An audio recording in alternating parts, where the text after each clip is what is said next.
We're live. Welcome, newcomers and true believers alike. This is the Countdown to Doomsday, an MCU watch-along podcast packed to the brim with thrills and chills, twists and turns, and more supervillains than you can shake a new shawarma place at. I am your host, Jake, and this week I'm joined by our very own team of nerdy Avengers. I've got our regular co-host, Sammy, one half of the Top Grumps, Lee, and the man who started it all. That rhymes, and I didn't intend it to, but it's Paul. How's everyone doing? I was going to say, I'm not Tony Stark. I didn't know that. Or are you? Well, Lee You looks got the like tech. the most like it with now, so. I was Tony Stark last time. Yes. You did? Yeah. How did anyone notice in your real life, or did you shave that off afterwards? No, I left it, but nobody said anything. I was so disappointed doing the school runs and nobody going, it's Tony Stark. To be fair, though, Lee has that personality and that look that no one looks him in the eye, so they wouldn't have noticed. Terrified. It was the aviators. Also, Stark's been dead a while in real time in 2025. True. But yeah, we've made it, Sammy. How you feeling? We've made it to Avengers, finally. We've made it to the end of phase 1. The phase. Yes, that's on the spreadsheet somewhere. Yeah, this is the end. This is the end of phase 1, referenced so many times. What is phase 2 in the Avengers? I don't think they really knew. No, I don't think they did either. No. Thinking about it now, I feel like only phase 3 has been the planned one. Like that seemed to, but even then it wasn't great. But yeah. But So- we're not there yet. So just to have a question about the phases as well, because my memory that the phases didn't, as I think Jake said, when the phases start being a thing, like I think they've done the phase 1 box set, the phase 2 box set. After this movie, I think even when Iron Man 2 came out, it wasn't referred to as the first phase or anything like that. Mm-mm. Or it was called the, because like you get the names of the phases as well, like what, Mhm. because you get the because they've got the Infinity Gauntlet saga. That's Yeah, where, that's where which- we're at right now. Yeah, but the thing with that is it takes you all the way up to like Endgame, really. Mhm. That's the Mhm. Infinity Saga. Mhm. Yeah. So that's like midway through phase 3. So I think these were like internal like language that just came out into the public somehow. Because what is phase 2? Like Iron Man 3 to Ant-Man. What would you even call that? Like Mhm. the new origin story? Like Just phase. working shit out as we go phase. 'cause now, I think that's how it was, to be fair, because they literally were, everything was just on a string. Like they didn't really have a plan because they didn't know where it is they were actually going. But we'll get there. So we're going back to 2012. Mhm. 2012. So I'm going to get the disclaimer out the way with, Okay. and then we're going to 13 years ago. time travel back to 2012. So everything discussed in today's episode is our opinions and our opinions alone. If you'd like to discuss anything from today's episode, please come and join us on the Facebook page. You can join us in the Discord or the comment section where we can have an open discussion. But what we won't have is anyone coming for us and telling us our opinions are wrong, because we can all agree to disagree in fandom. So let's keep it fun, keep it kind, and keep the toxic behavior out of her nerdism. Excelsior. Thank you. For the first time in our Marvel journey, I have no alternative cast. I actually have no production notes because, as we've discussed on previous ones, the Marvel movies have been something that have kind of developed over time. Yeah. This one is not one of them. This one was locked in from that end sequence of Yes. Iron Man. Absolutely. I've got a Okay. couple of slight alternative history things that might have happened, but Mm. again, there's only a couple of them, but I'll get to them when they show up. Well, But yeah. no alternatives. I mean, there was one, but it's kind of minor, and it was to do with Mark Ruffalo. That originally they wanted Joaquin Phoenix to portray the Hulk, and then rumored Well- that he was going to portray Doctor Strange. According to Robert Downey Jr., that wasn't even the case, though, was it? Because he introduced someone at the stage going and reprising the role of the Hulk. Mark Oh, Ruffalo. no. And Mark Ruffalo's at the side of the stage going, yeah, what? What? Say what? I can see that as two jokes. It's either a really mean joke against Edward or like a nice joke, like, it's like you were always the Hulk type of thing for Mark. Yeah. Well, Or he's just Ruffalo Robert Downey did. Jr. taking the piss. Well, Ruffalo did want to pay homage to and like honor his friend Edward Norton. And he actually did go to him and he got his blessing to do it because there was a lot of like toing and froing with Ruffalo to try and get him back, especially money being the ultimate No, thing. yeah, so like, and you were saying like about Norton that he has like he likes to have a weird contract clause where he has like final say It wouldn't have over worked. his character. So, but it's not just the character. It was like everything, wasn't it? Like anything to do with the story, he could come in and quite easy. He's not going to get that on. He's not going to get that here, and that's possibly why he's not going to come back. What else? Something else I was going to say. Oh yes, director. We have Joss Whedon. I'm not going to make any comments about Joss Whedon because we're in 2012. Remember, we're not right now. Joss is a bastard man. Carly would say. yes. We're not gonna reference him because we're back in the 2012s. Joss Whedon, up until this point, had been dipping his ink pen into people's scripts in order to kind of align them with where they were heading with the Avengers. Yes. So he ends up. Hang on, I am lost now. I have my notes all over the place today. But that didn't happen till after Iron Man, because Iron Man was the one that was just in, and they threw in the end credit scene just off the cuff to say, "Whoa, this could happen," but thing. But that's when I think the studio got on board and started moving towards the things, and leading them into everything there.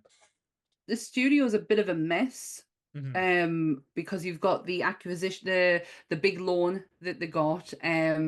They were associated with Paramount. They were associated with Sony. 20th Century Fox was kind of mixed in there a little bit, and it wasn't until this movie. This is the first one done by Disney. Yeah. So is this the first? Like, is this technically the first Marvel Studios like that? Yeah. Like solo Marvel Studios, because Marvel Studios, as we know from Iron Man, it was set up around that time, but not really used to the power of where we're at with the Avengers. For Hulk, we have a Universal logo that flies in and all that shit. Paramount is in there as well at some point. I can't remember which movie now that was involved in. I was there. I think Paramount was Iron Man, I think, but Hulk still is attached to Universal. That's the annoying thing. I think there's rumors this year there might be a buyout, but again, they're keeping very things hush these days. They're not letting anything out like they used to. Yeah, I want to quickly talk as well about the titles for this movie because as of recording, I've been able to find 4, and 2 of them were on Disney Plus while I was looking at stuff. So in America, they got this movie to be called Avengers, which is great. In the UK, we had to have Avengers Assemble, like those 2 full words just sat there on your cinema ticket. So Paul, you were telling us why that is earlier on. So do you want to go through that? Is it because I'm old? Is that why it is? Because I remember the old Avengers TV I used show. To watch it too. I do know it. Had a sexy lady in it. The TV show was better in the remake movie with Uma Thurman played the character, but and this was Avengers. Jude Law or something. I can't remember who played the. I can't remember who did but the original, isn't it Olenna Tyrell, who's the original lady of the Avengers? Oh, I think so. I think so. Yes. Look at me with my knowledge. All you need to know about it is it goes. And funny enough, though, black spandex was in that as well, and as well as the Avengers. Exactly. Very, very true. Well, what's the other 2? Oh, so. Depending on how you click on it and see the title, as in if you click on the screen, I believe it says on the menu, Marvel Studios, The Avengers. But then the title card that comes up in the movie just says Marvel's The Avengers. So it's like, what do you want? Which one do you want it to be, Disney? Well, at least it wasn't a case of we had to change it because of language. It was a genuine copyright issue. Yeah, it's a silly copyright issue that I feel like they could have obviously they're allowed to call it Marvel Studios The Avengers now, so why didn't they think about that at the time? He doesn't even say assemble, does he, in this movie? I wonder if No, there's people that no. kick off about this or not, like Americans being like, "Oh, have you seen Avengers Assemble?" And it's like, it's not called Avengers Assemble. They Like might have Trying. been at the time. Bex goes mental if I call Harry Potter the Sorcerer's Stone. Which it's The not called the Philosopher's- Sorcerer's Stone, it's the Philosopher's Stone. Philosopher's Stone. But Yeah, it's there's great a to wind her up with. It's funny couple of though, that, examples. like if we talk about like physical media wise as well, like the DVD and the Blu-ray case, like on the box it says Avengers Assemble, but the steelbook they released it just says the Avengers. But is there like, have they edited out the title card? That's what I can't remember. Like, you know, like if you loaded up your old first run Blu-ray, would it say Assemble on it? You know, like in the actual movie. In the movie, it always used to come up because he used to do it was the one with the shit font. It was kind of like the one where it just kind of like went really thin and thick. So yeah. So it said Avengers, then underneath it said Assemble. So that was it was only for the UK, I think. But the Steelbook doesn't have Assemble on there, which again I think probably they made it because a lot of steelbooks are made in America now, and they're like their own art anyway, aren't they? Like separate from the. So especially with how steelbooks are made as well, they wouldn't like reproduce that and say, "Oh, we've got to make a UK version and stuff," because it would stop the presses. They need to make like some kind of law where if something overtakes something in fame by a lot, it should just be allowed to be whatever it wants. Well, because if I went to my mate's house and he was like, "Oh, do you want to watch the Avengers?" and he put a DVD on or whatever, and it was like, "Crikey, old chap," I'd like, "I'm fucking leaving." But if that's the case though, then you wouldn't have WWE. You'd still be WWF. And would be a lot happier that they never got the F out. But to answer Lee's question though about what do Americans think, they don't know. They don't know anything outside of their own thing. They just literally do not know. There's other names for stuff outside of their country. Just to go to Joss Whedon, back to Joss Whedon again, and his really, script. I know. You can't help it in this movie. So he is part of it. So I've said out. This is my last year. Sammy's doing her best to get Nerdy Up North cancelled by. No, I am not. There is a Buffy reference in this movie. Yeah. We're not in 2025. We're in 2012. Can we keep remembering that? We went back in time. No, was that single then? Which last can I put on now? Behave.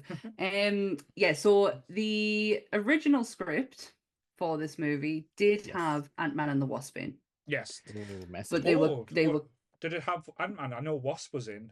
No, it had Ant-Man and the Wasp. And the screenwriters who eventually got the pen out of Joss Whedon's hand went, "No, we can't do that.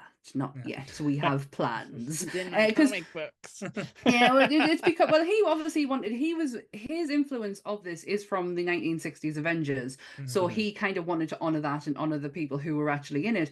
But if we go back when Iron Man is being created, Ant-Man is part of the storyboard. He is there. So they already had plans to bring Ant-Man in at some point. It's just obviously with the Edgar Wright thing, didn't know when that was going to happen. So they had to scratch that one out. Yeah, I know Wasp made it to the boards, like the design boards, because the shot in the Avengers, I know we'll talk about where they've got them all in the circle and you're getting them all like kind of powering up to do the thing. Wasp was actually in that original circle when it was drawn out and the storyboards. So you can it's in the extras as well. You get like, I don't know if it's Hope or the Michelle Pfeiffer character later come. Janet. I don't know if it's Hope or Janet because that was never discussed. It was just saying Wasp was in there. So like when they're all going in, like Wasp just turns up and then she sizes up and stuff. It's in the extras, I think, on the Blu-ray. They could have easily just shoehorned them in. Like, I mean, we've got Hawkeye, like the worst Avenger, and he just shows up all of a sudden and like, "Oh, where's the Hawk? Oh, he's in his nest." I'll tell you something though. Hawkeye's TV show is the best Marvel show we've had. It is a good show. Best Marvel show, and he is an incredible. I think it's so cool, but that's just like you could put that outside of Marvel and it'd still be cool. But as part of Clint's story from now to then, it is amazing. And Clint is an amazing comic book character. Take that I back. know. Wash your mouth I out. know. I'm sorry. I did shit on him a bit there, but he is the worst Avenger, but he's still cool. It's just up Why is he against doing like this? the Hulk, Iron Man, Captain America. Lately, I'm going to lay some facts on you. Civil War 2, Hawkeye kills the Hulk. Yeah. He kills the Hulk. He kills the Hulk dead. And he goes on and he goes on trial for it as well.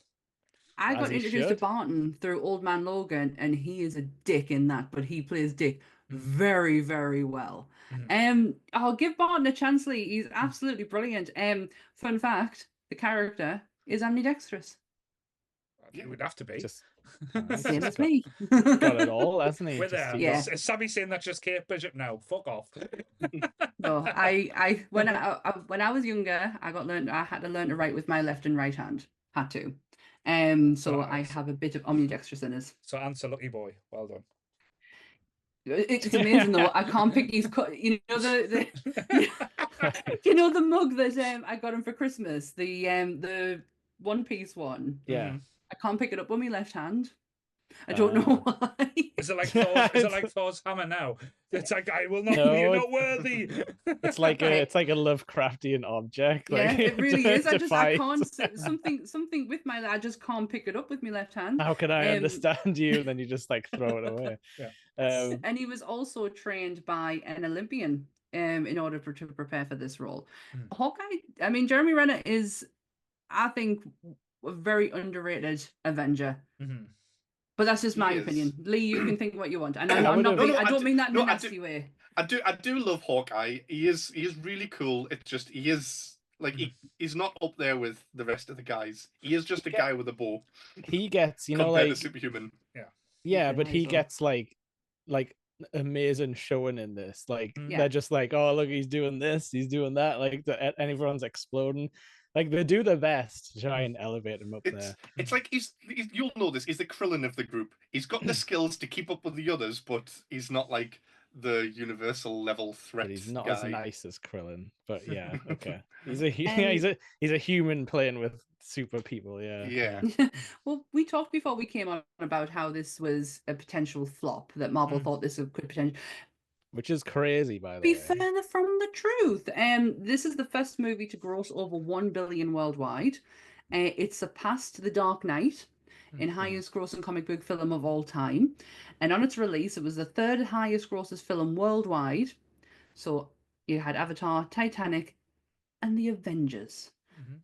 That's crazy. What was your cinema experience like? Because I can remember just loving every second of this, and I got to see it in 2D. So I was telling Sammy last time that Captain America came out during the hellish time of 3D movies. Oh, where'd he go? Oh no, sorry. Why are you leaving us? No, the secret to my plans. No, like when I'm on live, I don't know, I'll recording, I get nervous, so I always have to fiddle with something, so I drop my fiddle thing. I've got mine here. Mine's me octopus. Mine's a little Lego man. I always play with the Lego. Don't know why. Sorry. Cinema experience. I was lucky that I've seen pretty much every single Marvel movie at the cinema that's been released. I've seen some with you guys. I've like me and Jake went to see Ant-Man and Quantumania, which Quantumania. Sorry, you got to do it that way. which got a lot of shit, but it's a good comic book movie. But I can't remember who I seen this with, but I was so excited. I thought, again, nervous though as well, because you hear things. And I went the day it was released, and it was just an experience. This is what cinemas were made for, movies like this. You get the full experience. You don't know what to expect, because ensemble movies, or when they do bloated heroes and stuff, like one person overshadows the other, or kind of like the superheroes don't share the spotlight on screen very well. And this is kind of like the deal breaker that proves, and I think I said before, the blueprint on how to do things. Because as you said, you don't need any origin stories, because you've went through all that backstory and give us that, like I say, with the second greatest origin story with Captain America. Like I say, sorry, I know me and Sammy had that argument on like I say, the Superman podcast. But like I say, it kind of laid the groundwork so that you've already like embedded with these characters. You kind of Yeah. already like say you know how they're going to feel. It gives room to chuck characters in like the Hulk. I know he's been in a Marvel movie before, but this was a complete new version. Like it was Yeah. almost like it's fair enough. It's part of canon, but not at canon the same time. They're going to glean certain bits out and they can use certain things from it. Well, like, they actually sort of tie in the end of the Hulk because effectively he has the Hulk under control for the most part, apart from when like a bomb goes off on his airplane, which is understandable. So yeah, like that's the only thing they have to do is give a little bit more backstory to the human agents, as in like Black Widow and Hawkeye have to get like a little bit of a back and forth, like romancy backstory, best friends met in Budapest kind of thing. Yeah. And creates the mystery of and them Natasha gets ramped up because before we've had glimpses of Natasha as she's been like Tony Stark's secretary, and you see little bits of badassery, like when she's fighting like the agents who's trying to steal like the tech and stuff like that. Yeah, whatever those guys were up to. But Hammer tech. But this one, wow, does Natasha, you get the Natasha Romanoff that we always wanted to see. From that moment when she's in that chair and she's like, you feel like she's like being tortured. Yeah. And that phone call, it's such a flip. It's such an entertaining way. I'm surprised they never did that again. You know, like they haven't really touched upon that side of it, like the reverse interrogation. No, but the spy side of let's get into the movie then, because we open up with the Tesseract coming back and being like, it's gonna blow. This fucking Tesseract. I hate this damn cube. It sucks. But like they're all like, we're gonna do more tests on it. And then they're like, oh, it's exploding, and everyone's like, oh, okay, I guess we better evacuate. We better go. Who should show up? Horn guy, Mr. Loki. And can we say though, just before, I know Sammy doesn't like that, but they give Loki such a glow up in this movie. I agree there. Yeah. I agree there. Because we mentioned this on the Thor episode, I hate the look of Loki in it because of the short hair, the big helmet, and I really how he's insect-like. I just don't like I don't like how the horns are bigger than his actual himself. Like an insect. They totally it swallows them. It's and not in a good way. Yeah, you just have a massive globe. But can I just ask a question before we get into the crux of the movie? The Tesseract, do you think at this point they have it mapped out that that's the Space Stone? No. Yes. It's actually in the movie. Discuss. It's on a dossier later on about. I would have expected Thor and Loki to know. Yeah. But Thor doesn't know until later. I think Thanos is the only one who knows about the Infinity Stones, but it was definitely like in the Marvel ideas because there's like a dossier that flashes on screen that has some like blurry text you can read that says like, you know, Mind Stone and Space Stone on it and stuff like that, or like Power Stones. Right. So yeah, it was in. I didn't see that. Well, oh, you wouldn't. It's for super nerds. I do think they were going from like, see, when the Tesseract, they must have known that the big bad was going to be Thanos. That was like the end game, I think. Yeah, because it makes no sense using the cosmic cube. I don't know. My only confusion with the cosmic cube, because with the other stones as well, they kind of rush through them. They don't. You kind of, the reality stone, or the mind stone, or the time stone. It's great, but the Tesseract gets how many movies that's dedicated to the find of it. It's kind of like this is the Allfather, like the biggest one. It's like it's not even the most powerful one. That's what confuses me. Yeah, and this one's that's the one that's on Earth. Yeah. But so is the Time Stone. So is the Time Stone. It's in Time Stone with Doctor Strange, and the Loki stick has one as well. So there's actually three. That came from but but that's the thing as well. This makes no sense with this thing. If Thanos has got an Infinity Stone, why would he just give it to Loki? Yeah, it seems a bit risky, doesn't it? Like you just go carry this around, and I'll get it back later. The thing that could mind control all of my army against me, maybe. Maybe as far as we know. But with the so where we're at is we're in Shield's headquarters. Oh yeah, Loki. Yeah. It was on the underground base. Yeah, like it's Yeah, almost we're like Shield. Area 52 or Shield 52. Yeah, shall we Project call it? Pegasus, I believe it's called. Project Pegasus, that's what it's called, yes. Yeah. And they, so everything's all kicking off, and Nick Fury has the Tesseract because he also has Dr. Selvig Yes. from Aye. Thor. Did you notice he I know when he kind of puts it in the box, he just grabs it with his gloved hand. Yeah. And I'm like, Red Skull had gloves on. And look what happened to him. He got totally fucked up. But As we know do you know from- Shield's reaction, Nick's reaction to it as well, though? He goes, just waves his hand like Yeah, that. He yeah, just goes, yeah. It's like, it's like that was a bit hot. It's like picking Unless a warm it's- toast out of the toaster. Unless it's because Red Skull stared into it, because he does kind of give it this like look where he's like, oh, like the power of the universe. Maybe that's the trick. But So as we know from the end of Captain America, Loki, was it the end of Captain America or the end of Thor, where Loki is in Shield's headquarters because you can see him in the mirror. Yeah, he seems to already be controlling the Doctor. But That's then it. yeah. But he doesn't look like he is when Nick is talking to him. No. Not quite, no. No, I don't know if that's a continuity thing or he's just dipping in and out. One fun thing I mentioned last time about how in the comics the cosmic cubes like are sentient. If you leave them alone, they'll like turn into like super beings or whatever. Like it was interesting how he was like, she's behaving strangely and stuff. Like Fury doesn't really question it. He just like, yeah, the crazy scientists have started referring to the cube with a gender. That's fine. That's okay. I've dealt with worse. Let's be honest. I've dealt with worse. Maybe. Yeah. Oh, Lee, I need to ask you something. Did you notice anything about this chase scene out of the exploding building? Any reference to something else? Possibly a Solid Snake type ending. Oh god, it is very Metal Gear.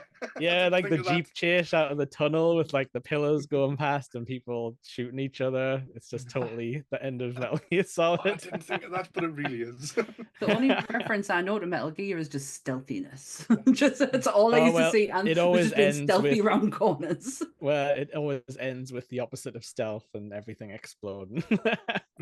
Just go in and blow shit up. That's what I say. And this starts the trend of Fury shooting at things that are very easily going to get away from him. When he's like, God damn it, the Jeep is shooting at it.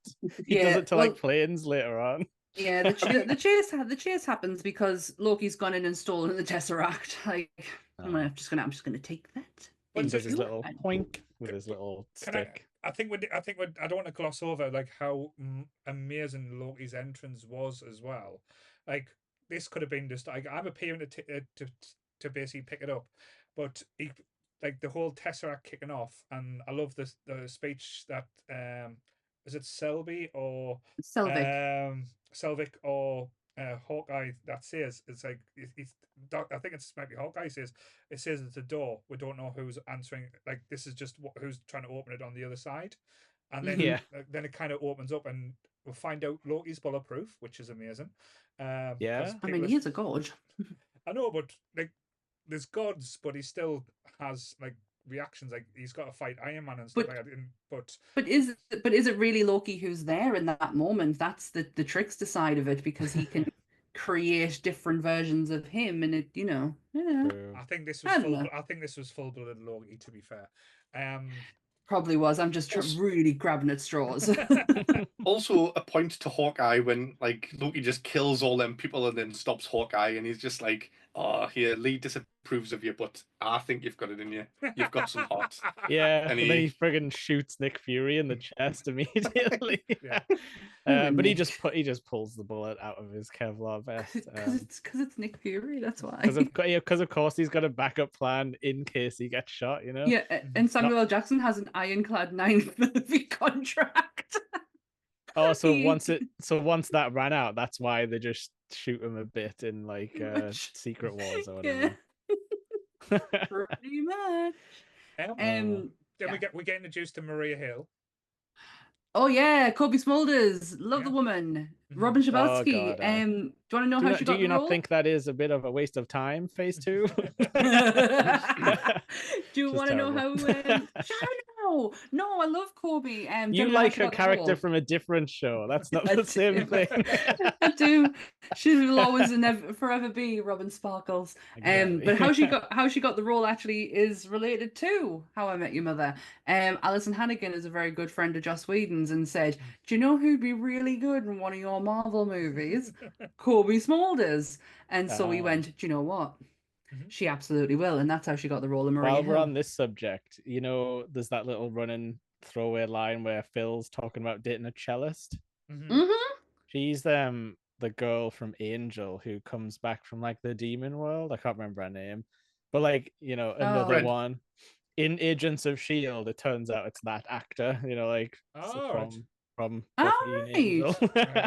Fred, is that Fred? You just said Fred.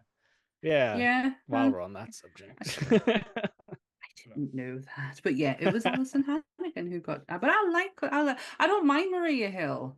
I mean, she does Maria Hill's job. She's Fury's right hand man. Like she's, you know. But you're. I'm not. Just a question, Sammy, though here, because you're a comic book fan. Like you're a Marvel girl.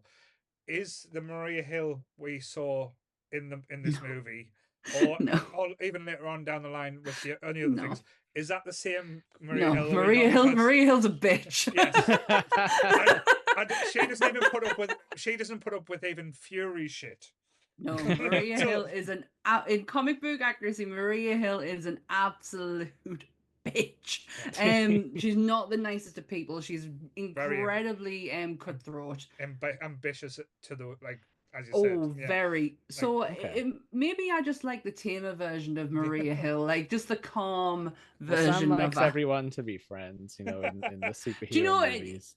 And I do. I mentioned this before. There's nothing better for me in a comic book movie when they're just being themselves. Yeah. Yes. And not the superhero elements taken out, and it's just the human element. And I find that much in some cases better than the hero part. So Sam's going to be like in an element when we're talking about Age of Ultron when they're all having the party and chilling out.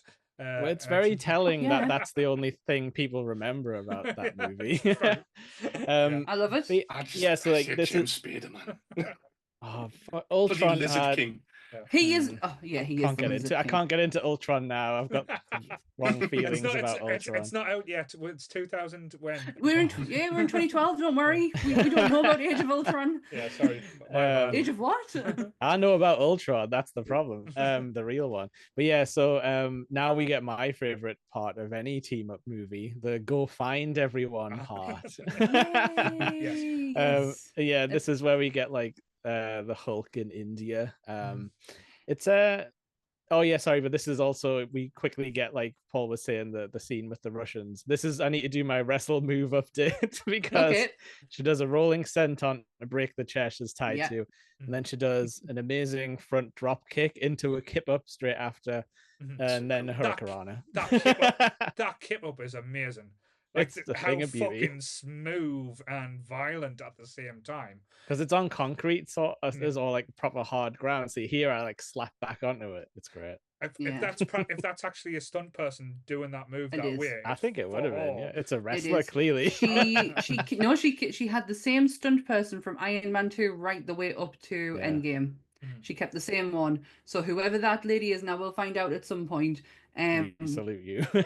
We do, because the moves in that. Do you know what it is for me? It's Scarlett Johansson's face while she's talking to Phil on the phone, and she's like, you know, this guy's giving me everything, and he's going, "I'm not giving you nothing," and she's like, "Really, but really?" And again, like their reaction, the Russians, is hilarious. They don't have at this moment. They think they're in total control.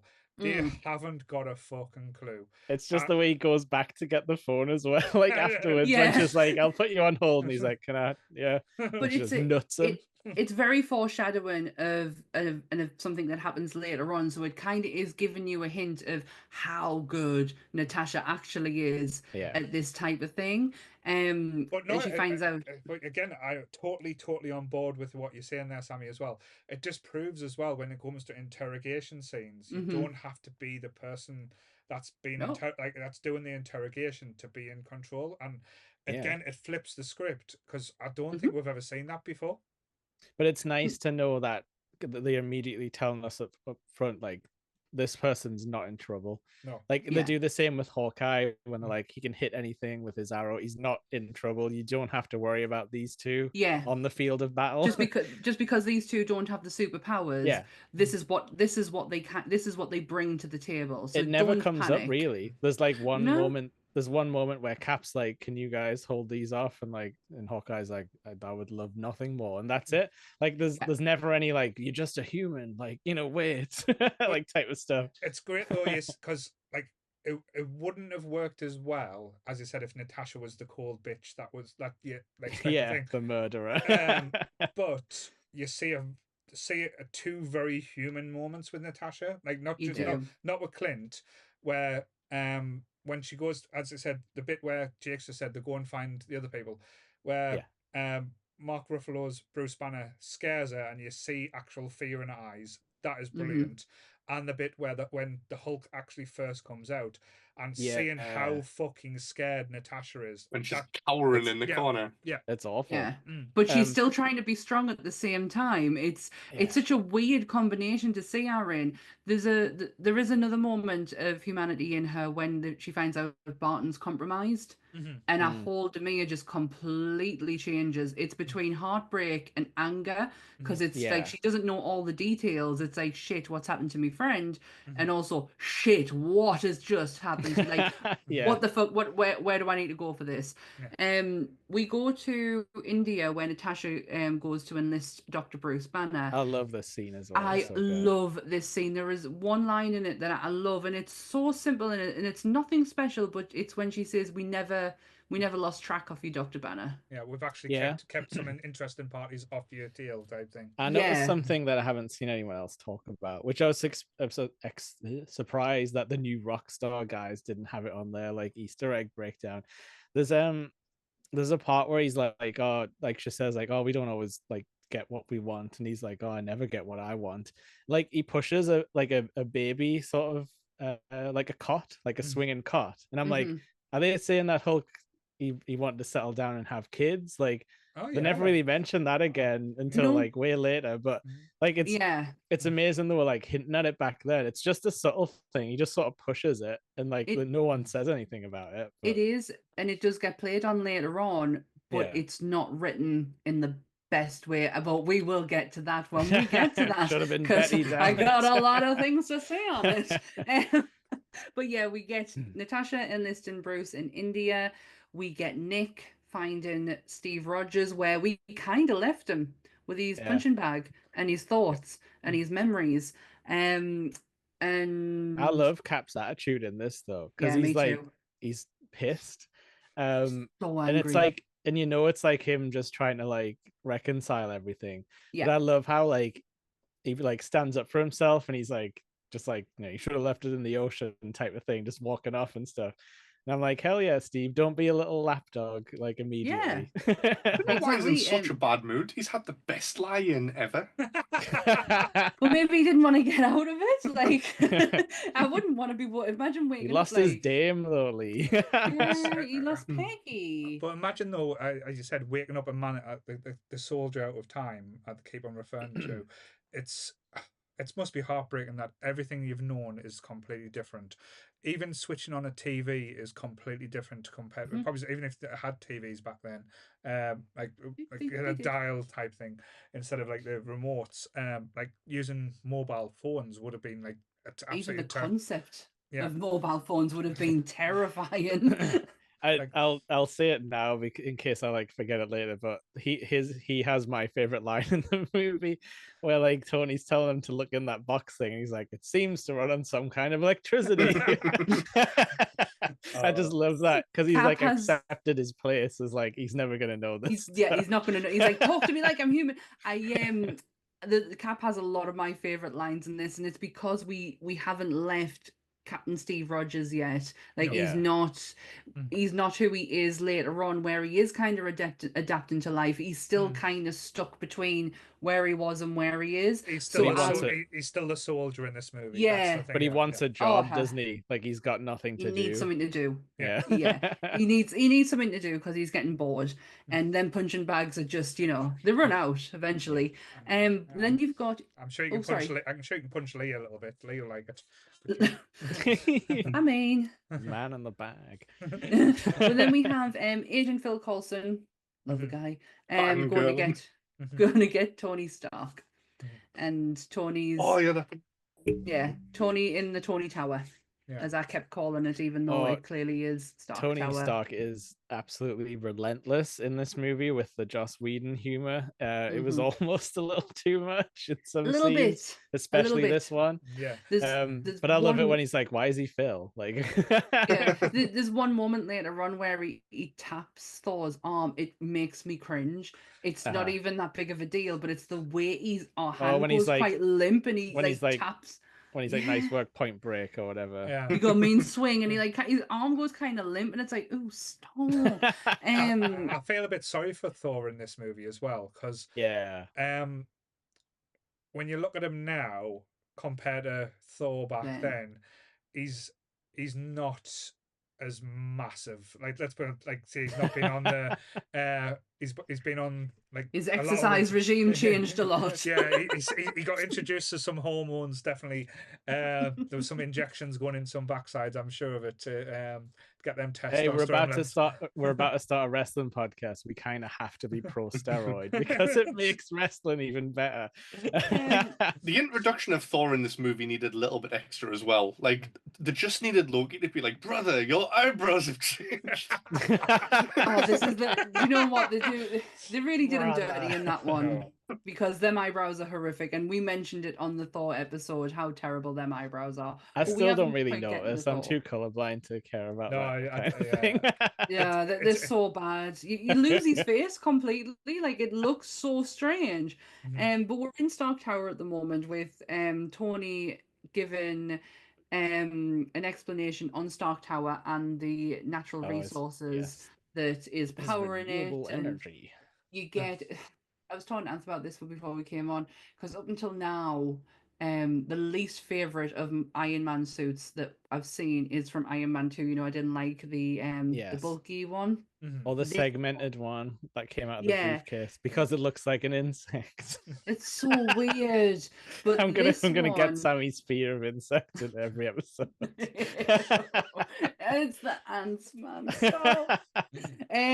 So this suit probably is one of my favorites up to now, even though I know that's going to change later on. But I like the suit. I think. I like this suit. Again, this is not me slating or slagging off this movie, because I know Jake loves this movie. I love this movie as well. But when we watch, say, the later Avenger movies or the later Marvel movies that come, I do think they treat the audience with a little bit more, not like the stupid, but with a bit more respect. When I've watched this movie back last night, and I know some of you have watched it today, I don't know if you've noticed, they over-explain everything that's happening in this movie, almost like they're trying to walk you through, going, "What? This is stage 1. This is stage 2." It's almost like it's kind of like, I know why they're doing it, because exactly, and it's like almost like holding your hand and saying, "Oh, look, we're going to give you this information now. This is the information about Stark Tower. This is going to be important later. We're going to make a big deal out of it." And they do that so many times in this movie where, like, I'm not, it's not a knock on it, but there was a few times where I was like rolling my eyes just getting, let me work it out for myself a little bit, please. I do get that, because later on down the line, when we come out of 2012 and we do start getting into nanotech, that isn't actually explained as far as I can remember. No, I think it is in Black Panther when Shuri is, just talking about the suits and that, but I don't think Tony goes into great detail on his nanotech. It's there, like the slap of the chest, and it's there, and that's totally fine. I am on, even though I would know that, and still I feel like you don't need to over explain. Nobody is wanting to know the actual ins and outs of the tech. We just want to see the suit. Yeah.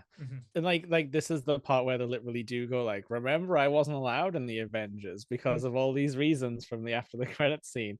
And then like Pepper's like, oh, what is it? And he's like, it's this. Here's all the trailer. Here's all the screenshots from all the other films. So yeah, they are really hitting you over the head with like, yeah, you should have watched these. I know they were desperate for this movie to work, and again, I can understand because there was so much like basically lining up, like Disney basically is the powerhouse they are because of this movie doing as well as it did.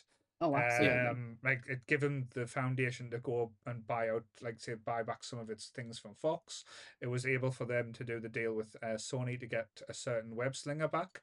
This is this deal. Yeah, this is basically make or break for Disney. So I can understand why there was so much pressure, why they've did the way they did, because there's so much that they did right with this movie.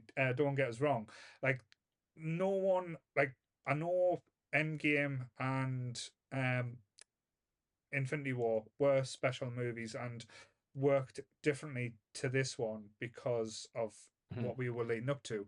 This one was like, shit, we're going to put these characters together. We need a big bad to give us Loki, which again could have been underwhelming, but the way they played it out is like he's not really the main bad. He's the puppet, and there's a puppeteer that's kind of going. And also, like, he's fine though, like, because he can go toe to toe with people talking, you know, like he's fine in all the scenes. But yeah, it's weird because like pretty much straight after this is where the show, like the puppeteer, or that weird alien man who does that like that flash jump, and he's like, I'm scary. It's his hands are freaked out. It's like almost like turtle fingers. He's got two thumbs. It's like this. I'm coming to get you, Lee. But this is the first time you see that Loki's like terrified because he just does that weird thing where he's like, and he's like right there, yeah. When we have after that interaction, we then get them starting to assemble on the helicarrier.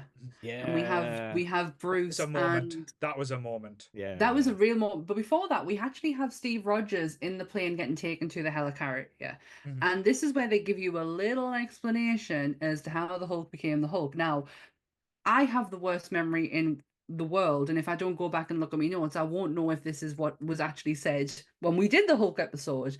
But they explain that Bruce Banner tried to create the super soldier serum, and this is when Phil's showing it to Rogers, and he's like, we've tried to replicate you so many times. This is one of the failed ones, if you want to look at it that way, because look what happened.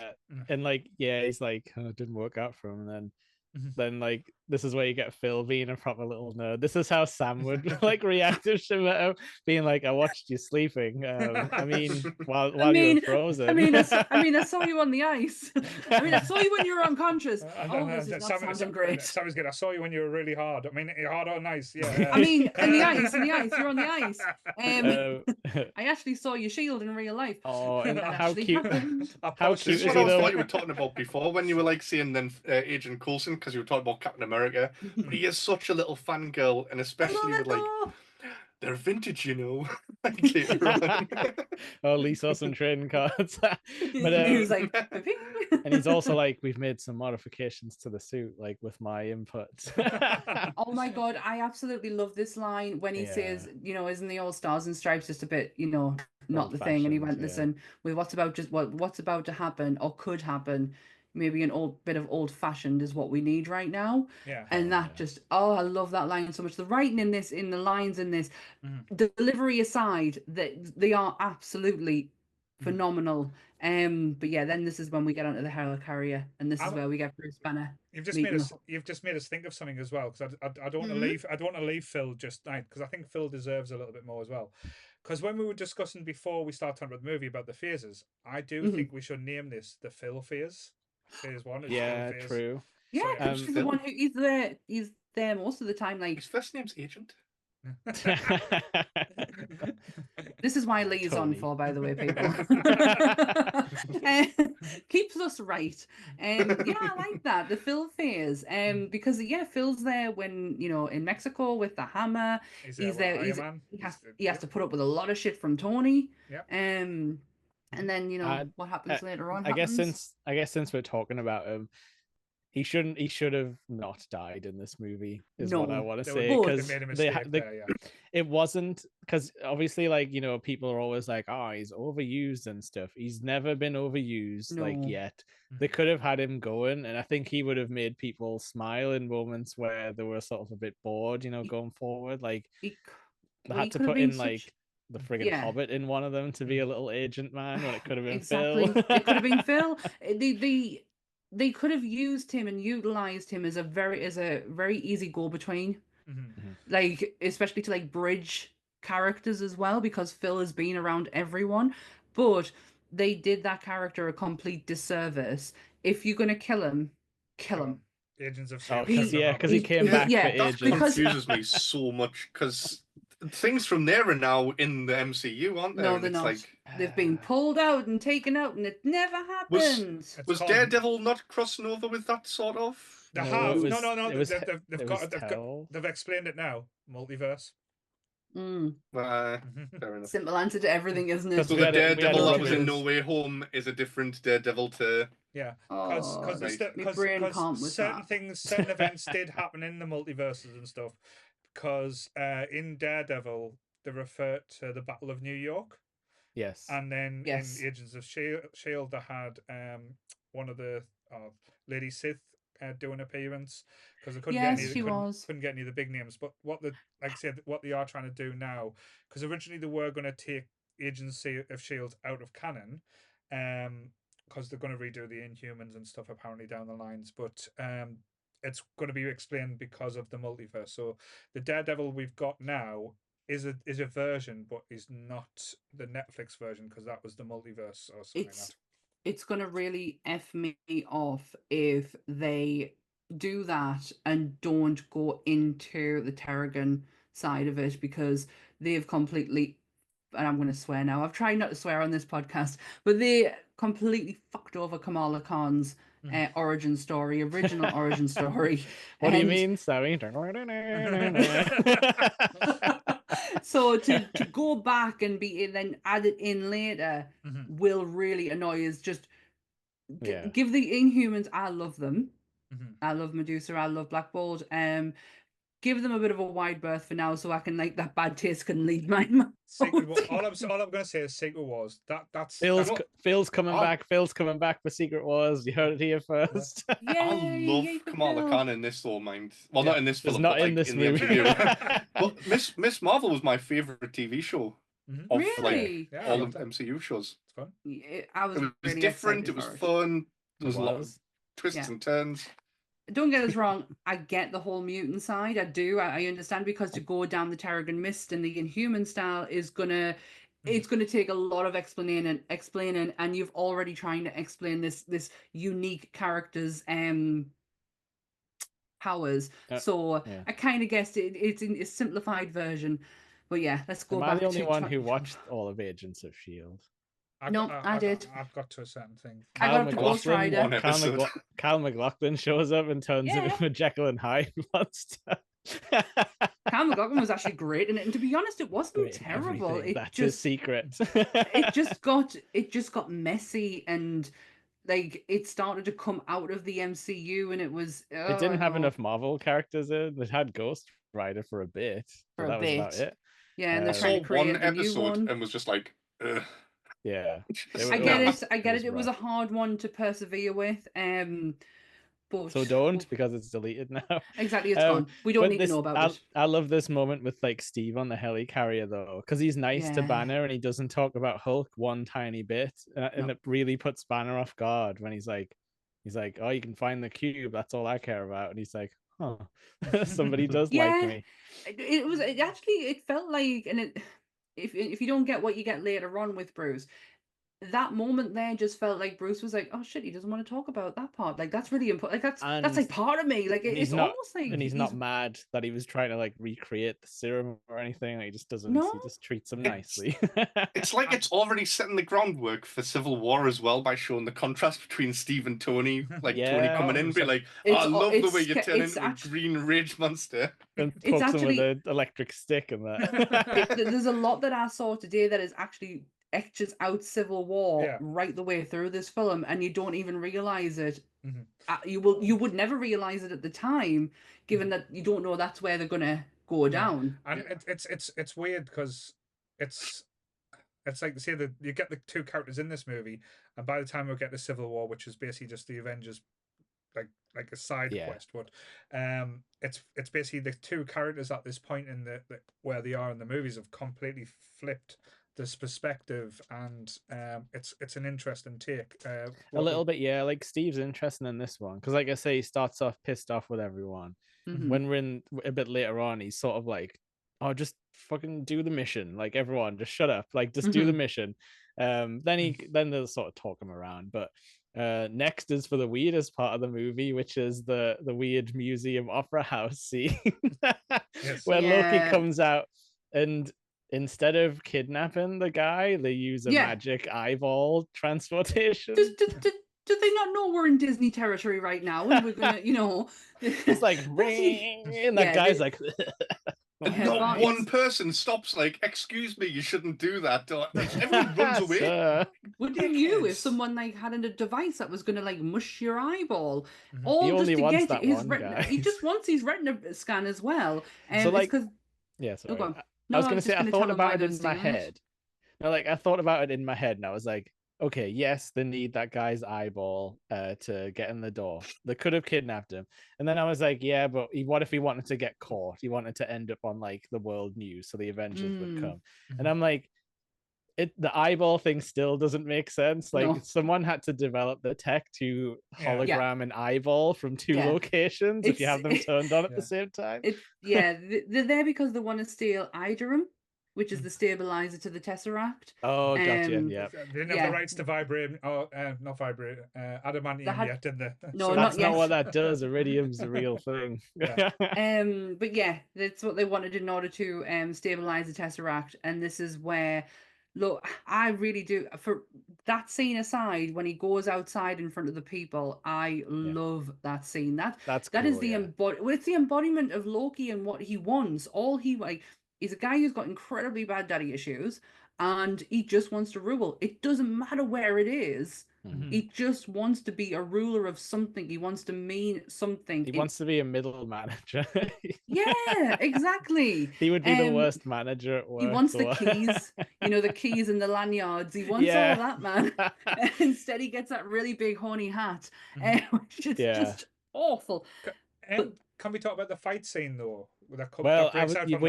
We need to talk about the suits. Yeah. We have officially suited up. Yes. Steve Rogers flies in and defends that old man who's like, there will always be people like you. And he's like, learn from your elders. And then our elder Captain America shows up and reflects his blast.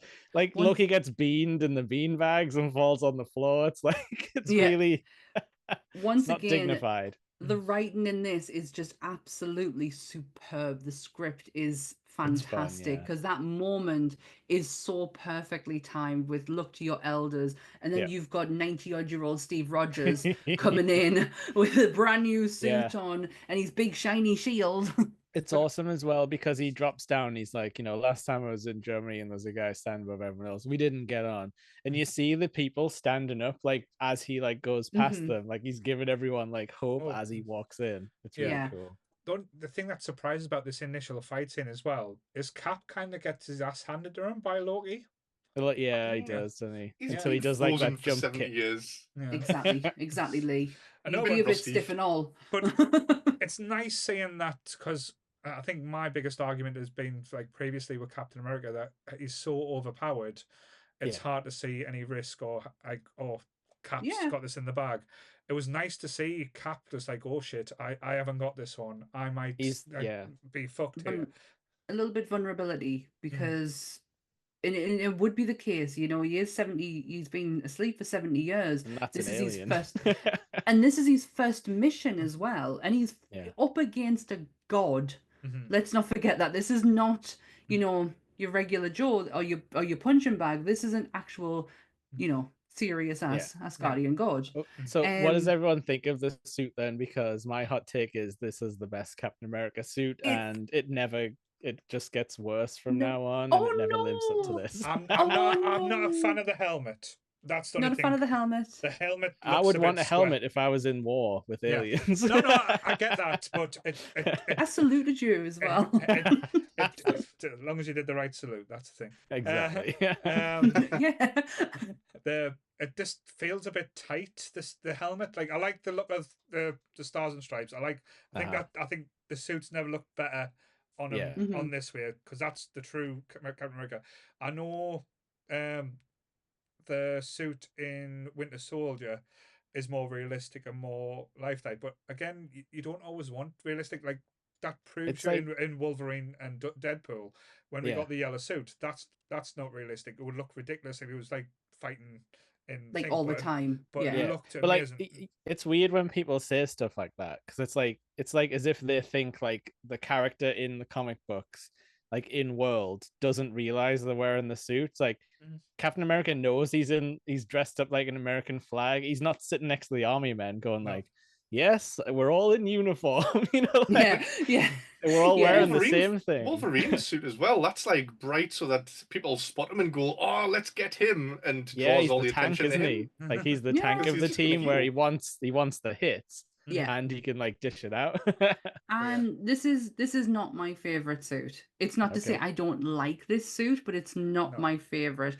My favorite is the Winter Soldier suit because of the fact that it is up to date, and Steve is now becoming up to date with the world. This is perfect for Steve right now. So because Steve is still, like I said, in the middle of who he was, who he is, where he's stuck right in the middle, and the suit really represents that. So moving into a newer suit and making it more modern looking, but it really does. Looks wise, he looks better in the Winter Soldier suit. It hasn't got the wings on his helmet yet, has it? It's got little things on it, but not proper. Like he needs that's only on his suit that he that's only on his suit that he had for his stage shows. That had the sticking out thing. But I know probably my favorite Steve look is probably his Infinity War. I love the beard. I think it looked amazing. I thought like rugged. He just doesn't have the shield though. He just doesn't have the shield though, so that's the weird part about that, because he's got that weird energy shield instead. Yeah, but I agree with Paul. I mean, there's nothing sexier than a man with a beard. Sammy found it when Lee voted for her, but yeah. Wow.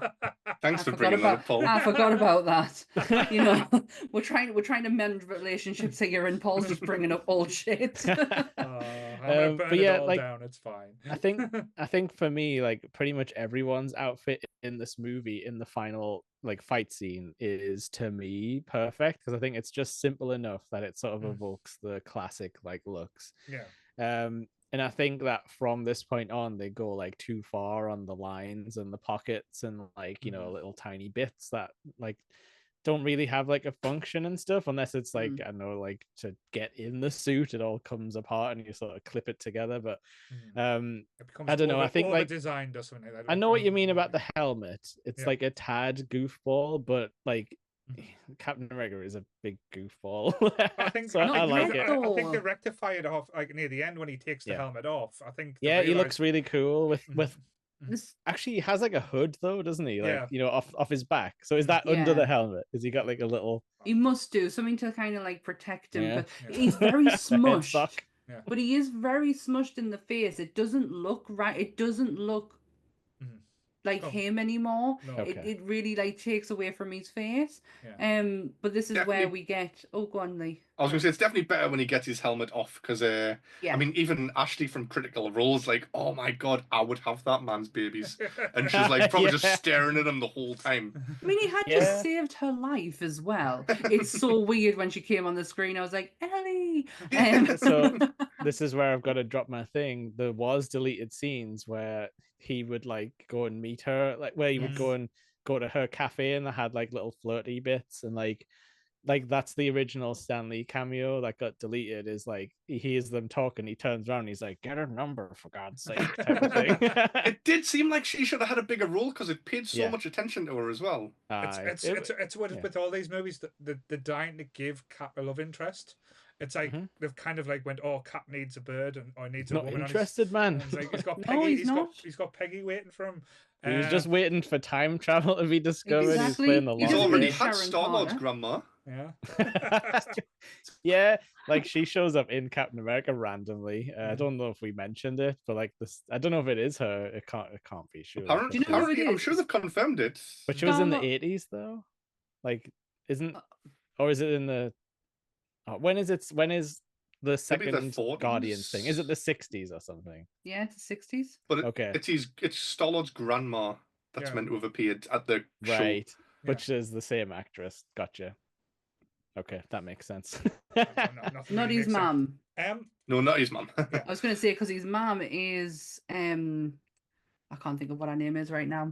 Never mind. It Where are broke we? our hearts when he Yeah. put that tumor in her head. Anyway. We're not there yet, Jake. No, Not no. there yet. But I tell So you what, though, we'll- we do get one of the best introductions for the Iron Man, not Tony Stark. Iron Man. in Yeah, this it's fight really as well. good. Because all you Yeah. hear is a shoot a thrill on the radio, and you think has PA system overrided. Yeah. Yeah. has he got to deal with AC/DC? Is this like Iron Man? It's like, what?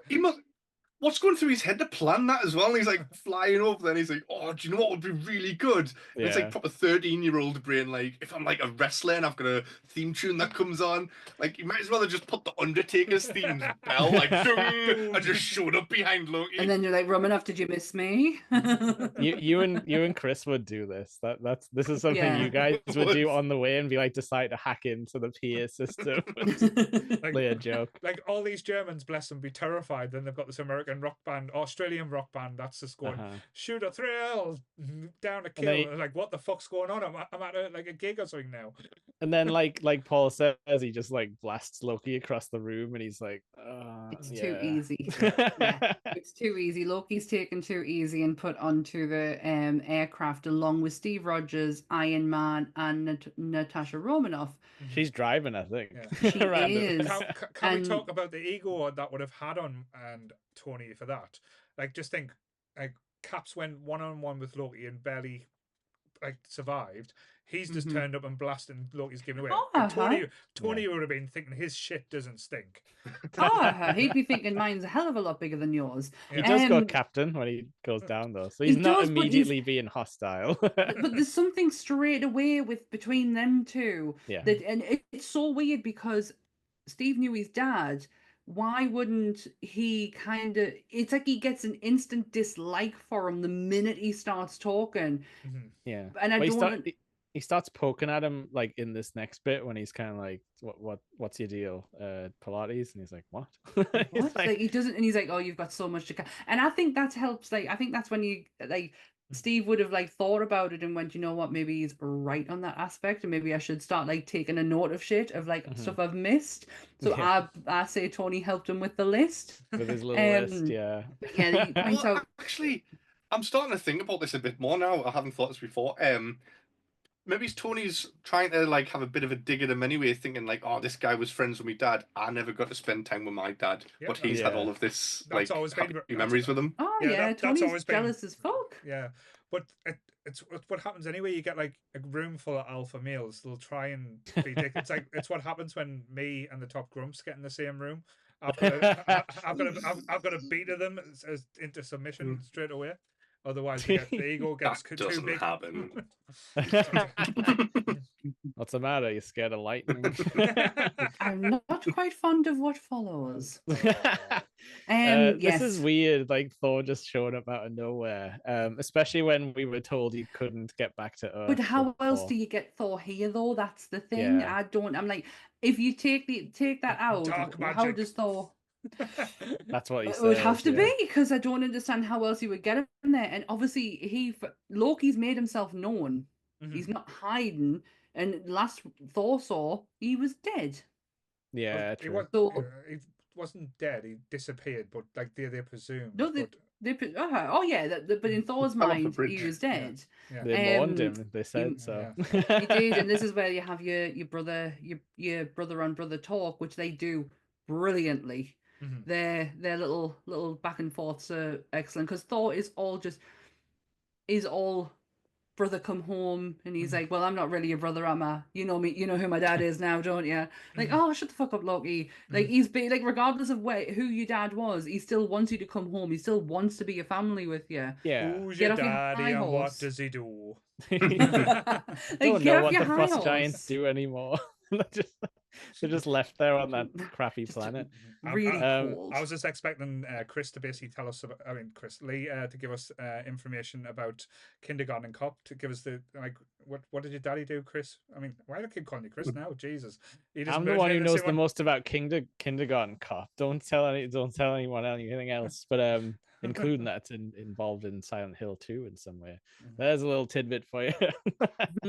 God, tell him this is I where am we sorry. get this is where we get Paul and all the comic book boys' wet dream of the three big three fighting each other in the forest. Does the mother wear her dress? Yes. So good. I love that line. Shakespeare in the Park. Yeah, this is where you get this is where you get a room full of fucking egos right here. This moment. I remember this scene differently when I first, like, because I watched it again last night, and I've seen this movie so many times. I always thought this fight scene had a really kick-ass like soundtrack, but it didn't. When I watched it last night, yeah. So I'm thinking about another fight that must have been. It might, like, I can't remember it now, but because there's been that many fights all the way through the thing. But because I was gearing up, looking forward to like Iron Man and Thor going at it, because I thought, oh, the soundtrack for this bit was amazing. I was like, oh, it's not what I expected. It's not what I remembered. There's a lot that I didn't remember of this film, apparently, as we found out today. There's a cool throwback to like how Iron Man is always adapting, because when he gets hit with the lightning, he then realizes he gets like 400% power, whereas in Iron Man 2, when he gets like zapped with the whiplash whips, he like his suit explodes pretty much. Yeah, I love his nonchalantness as well. It's just like 400%. He's just like, oh, would you look at that? It's just, yeah, nice. Because I wonder if he's like, oh, I didn't expect you to be 400, so I'm impressed type of thing. I'm not really sure what he meant by that. It was the hit of the hammer of Mjolnir against the shield, because I don't think Thor was expecting that to happen. I wrote this down though. What was Thor expecting to happen? Was he literally in a pancake a man he'd never met before? Like potentially, like he was out to kill. Really, it looked like it. How is he going to explain that one afterwards? It's how still Steve Rogers is under that shield when that is hit him. Like, he doesn't flinch. This movie gives you throughout so many amazing still images that you could literally put into a comic book of its own. That right there was one of them. Yeah, I love the bit just after that where it shows you from above and there's just the shield in the middle of like the destructed forest. Yeah. Just a question here as well, because we know how powerful Thor is in the comics. We know how powerful Thor is in the later Avenger movies, or the later movies as well. Because this was always like my confusion as well, because to be fair, hand-to-hand combat, Thor would wipe the floor with Iron Man and Tony put together. Iron Man and a Captain together. It shouldn't even be a contest between them, because Thor, as he's rightly shown, is the mightiest Avenger. He can go toe to toe with the Hulk and not break a sweat. So when that fight happened with him and Tony, I was like, Iron Man, I'm sorry, I love you, Tony, but you would be so fucked up if Thor just wanted to like go at you or like proper hurt you. He full on hits him with the hammer, which you'd think that would just like destroy him. Is there a thing in the movies? I'm not really sure because they don't talk about it, but is Thor more powerful when he has the crisscross silver armor on him? Because like after the helicarrier, he does the thing where he suits up and the armor like appears on his arms. Is that a power up for him? It's not Because really. like, It's is just a that different the No. Odin force like coming through him? Because remember, Mhm. in the later movies, they say like, "Oh, you had the power inside you all along." So like, is he tapping into like the Odin force at certain points? Maybe because the suit changes, doesn't it? Later on you get the Viking kind of, He gets the arm Norse stuff. look. Yeah. Yeah. And it's and at that point, he knows what the Odin Force is, and he knows that his power is much more than just him, like his hammer. Yeah. And so maybe I've never really thought about it, Jake. Because I just didn't. Because Thor in the Avengers, like, don't get us wrong, he has some brilliant moments. He is so underpowered compared to all the other aspects of Thor we've seen. It's kind of like torn him down. But I think that's why this film works as well as it does. Because if you had things, as you said, a perfect balance. That's how it works. Because if you had Thor being as powerful he is, you wouldn't really need the Avengers as much. It's kind of like everyone has their place and their like vices. Like they tone Banner down because it's like the control factor. Like so when he's Hulk, he's a mindless brute, and like Hulk smash, for example. But Thor, he's a living. He's got a bit of sense. He's not the sharpest tool in the tool shed, but again, I always get surprised because this is someone who, when they talk about like say if they had like universes collide, like DC versus Marvel, this is a person that would wipe the floor with Superman. So it's crazy when they think of like the power levels and how different they kind of view him as, like, because he's like almost like the comedy sidekick in this in elements to till Fury bigs him up at the end and says, "I just didn't want to argue with a god." It's interesting because like Natasha says that line earlier as well. She's like, "You better stay out of this one. They're basically gods," and he's like, "There's only one god, man." And he doesn't dress like that. I love again another Steve line, which is absolutely fantastic. He's so innocent. after this fight, this is where they are all sitting in a room together, watching Loki on the TV, and like he really grows on you, doesn't he? He's killed 80 men, and then Thor's like, he's adopted. He's like, you don't speak ill of my brother, and she's like, he killed 80 men, and it's like, he's adopted. There's some really great comedy lines until Tony Stark walks through the door, and you're like, oh.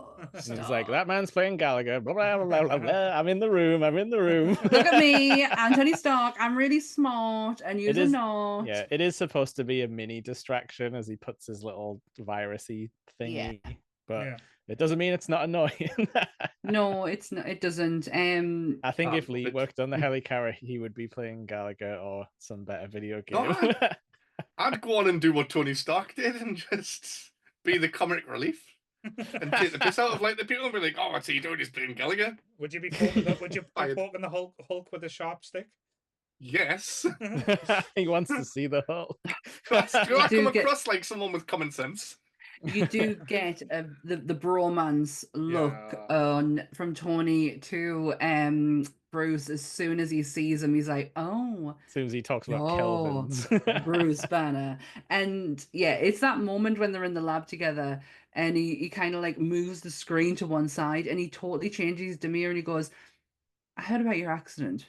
That amount of gamma radiation should have killed you," and it's like it's a totally different Tony Stark. Like, but because we know Tony, it's like you're not allowed to have friends. You can't make friends. Yeah, he doesn't drop his guard very often. I think it's because there's very few people that Tony does respect, and I think he respects Banner, and he even says it, saying, "You're a man that's tiptoeing when you should be strutting." Yeah. He doesn't understand. He doesn't understand because you got to. Tony's created the machine that is around him that makes him Iron Man, whereas Bruce is that. Yeah. He is physically that. So I do get that. But it always makes us laugh that he was very good. Like he was always kind to Bruce because of I guess on an intellectual level, them two kind of match each other. But Dr. Strange is kind of no different intellectually than he's quite smart himself. But him and Tony hate each other. But that's the thing, because Bruce is like the opposite sign to Tony's coin. It's like the personality wise, like Bruce, well, intellectual wise, he's superior to Tony. He's more intelligent than Tony, hands down. But he doesn't come with the ego. That's like the difference, where yeah. Tony has the ego, but like minds wise, they are like almost like the similar person, just opposite personalities. Where Strange is clever, but he's not at Tony and Bruce's level with intelligence. I think he's got different. He's got like magic intelligence and surgical intelligence. Yeah, it's a different form of intelligence. But it's intelligence nonetheless. Yeah, and you're right though. I hadn't thought about it though. They do kind of like rub each other the wrong way. Paul's probably right. It's the fact that Bruce, it's the ego. Bruce doesn't have one, so therefore Tony doesn't have anything to battle against. He can just converse, whereas with Strange, it's an ego thing. Like, it is literally battle of the egos. Because if you go to a doctor's or a surgeon, they've got a god's complex, and they portray Strange perfectly because, like say, he's had life or death in his hands, and that's how, like say. Again, I know it sounds like weird to say this. I'd rather someone think they were God when they're operating on us than someone who was kind of like not as confident. So I don't know, because an ant doesn't consider the boot or whatever. Like, you might not want a God complex guy working on you.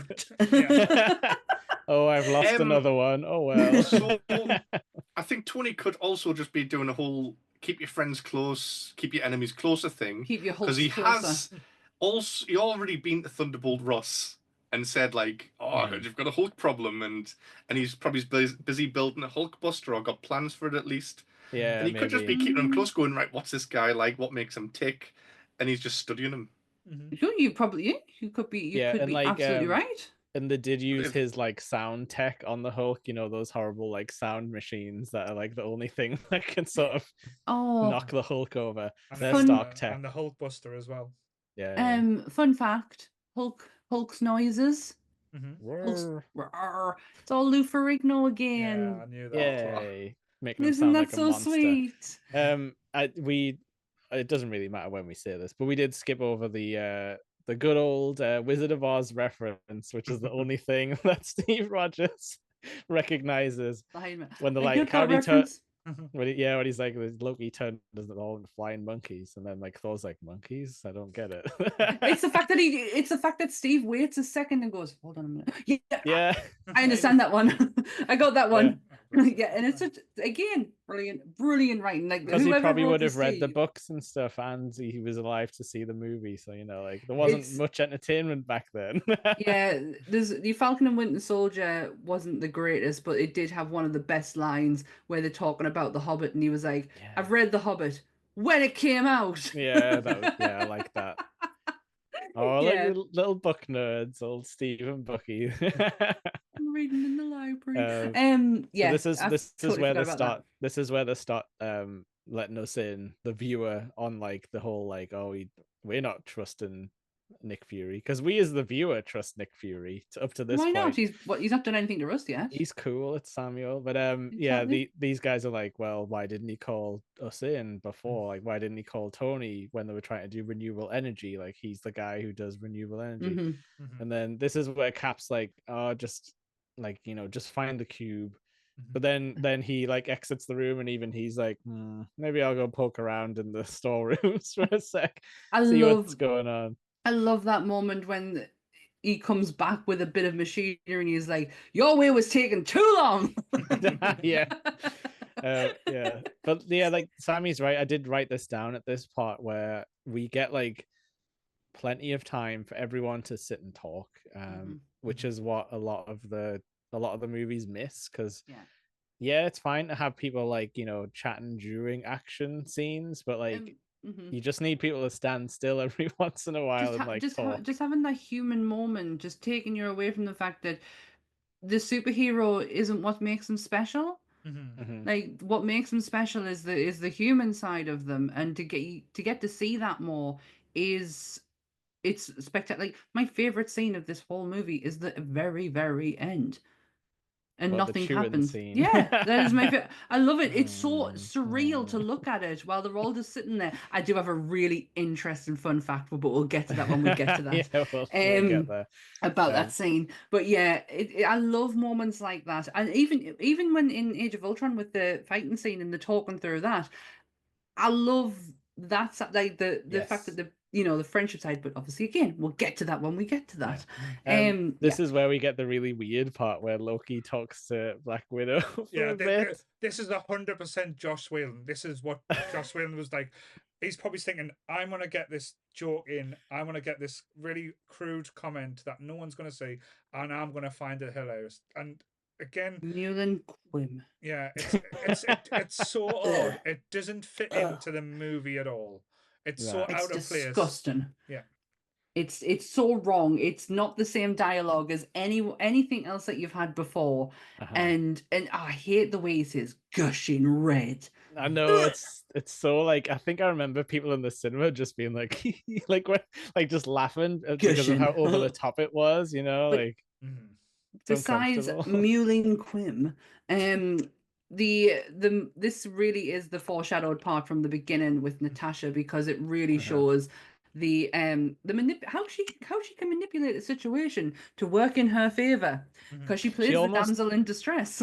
Yeah, that's what I was gonna say. She almost switches into like a stage play, when she's like crying and goes like, "You're a monster." Like, but that's exactly like Loki's. Like, that's where he lives, isn't it? In that kind of like that sort of stage play stuff. And it's dramatic. It's Shakespeare. Remember we talked about that in Thor, how it's very Shakespearean. So of course it kind of like fits his narrative. But when she said you're a monster, all I kept thinking of is the gingerbread man from Shrek. You're a monster.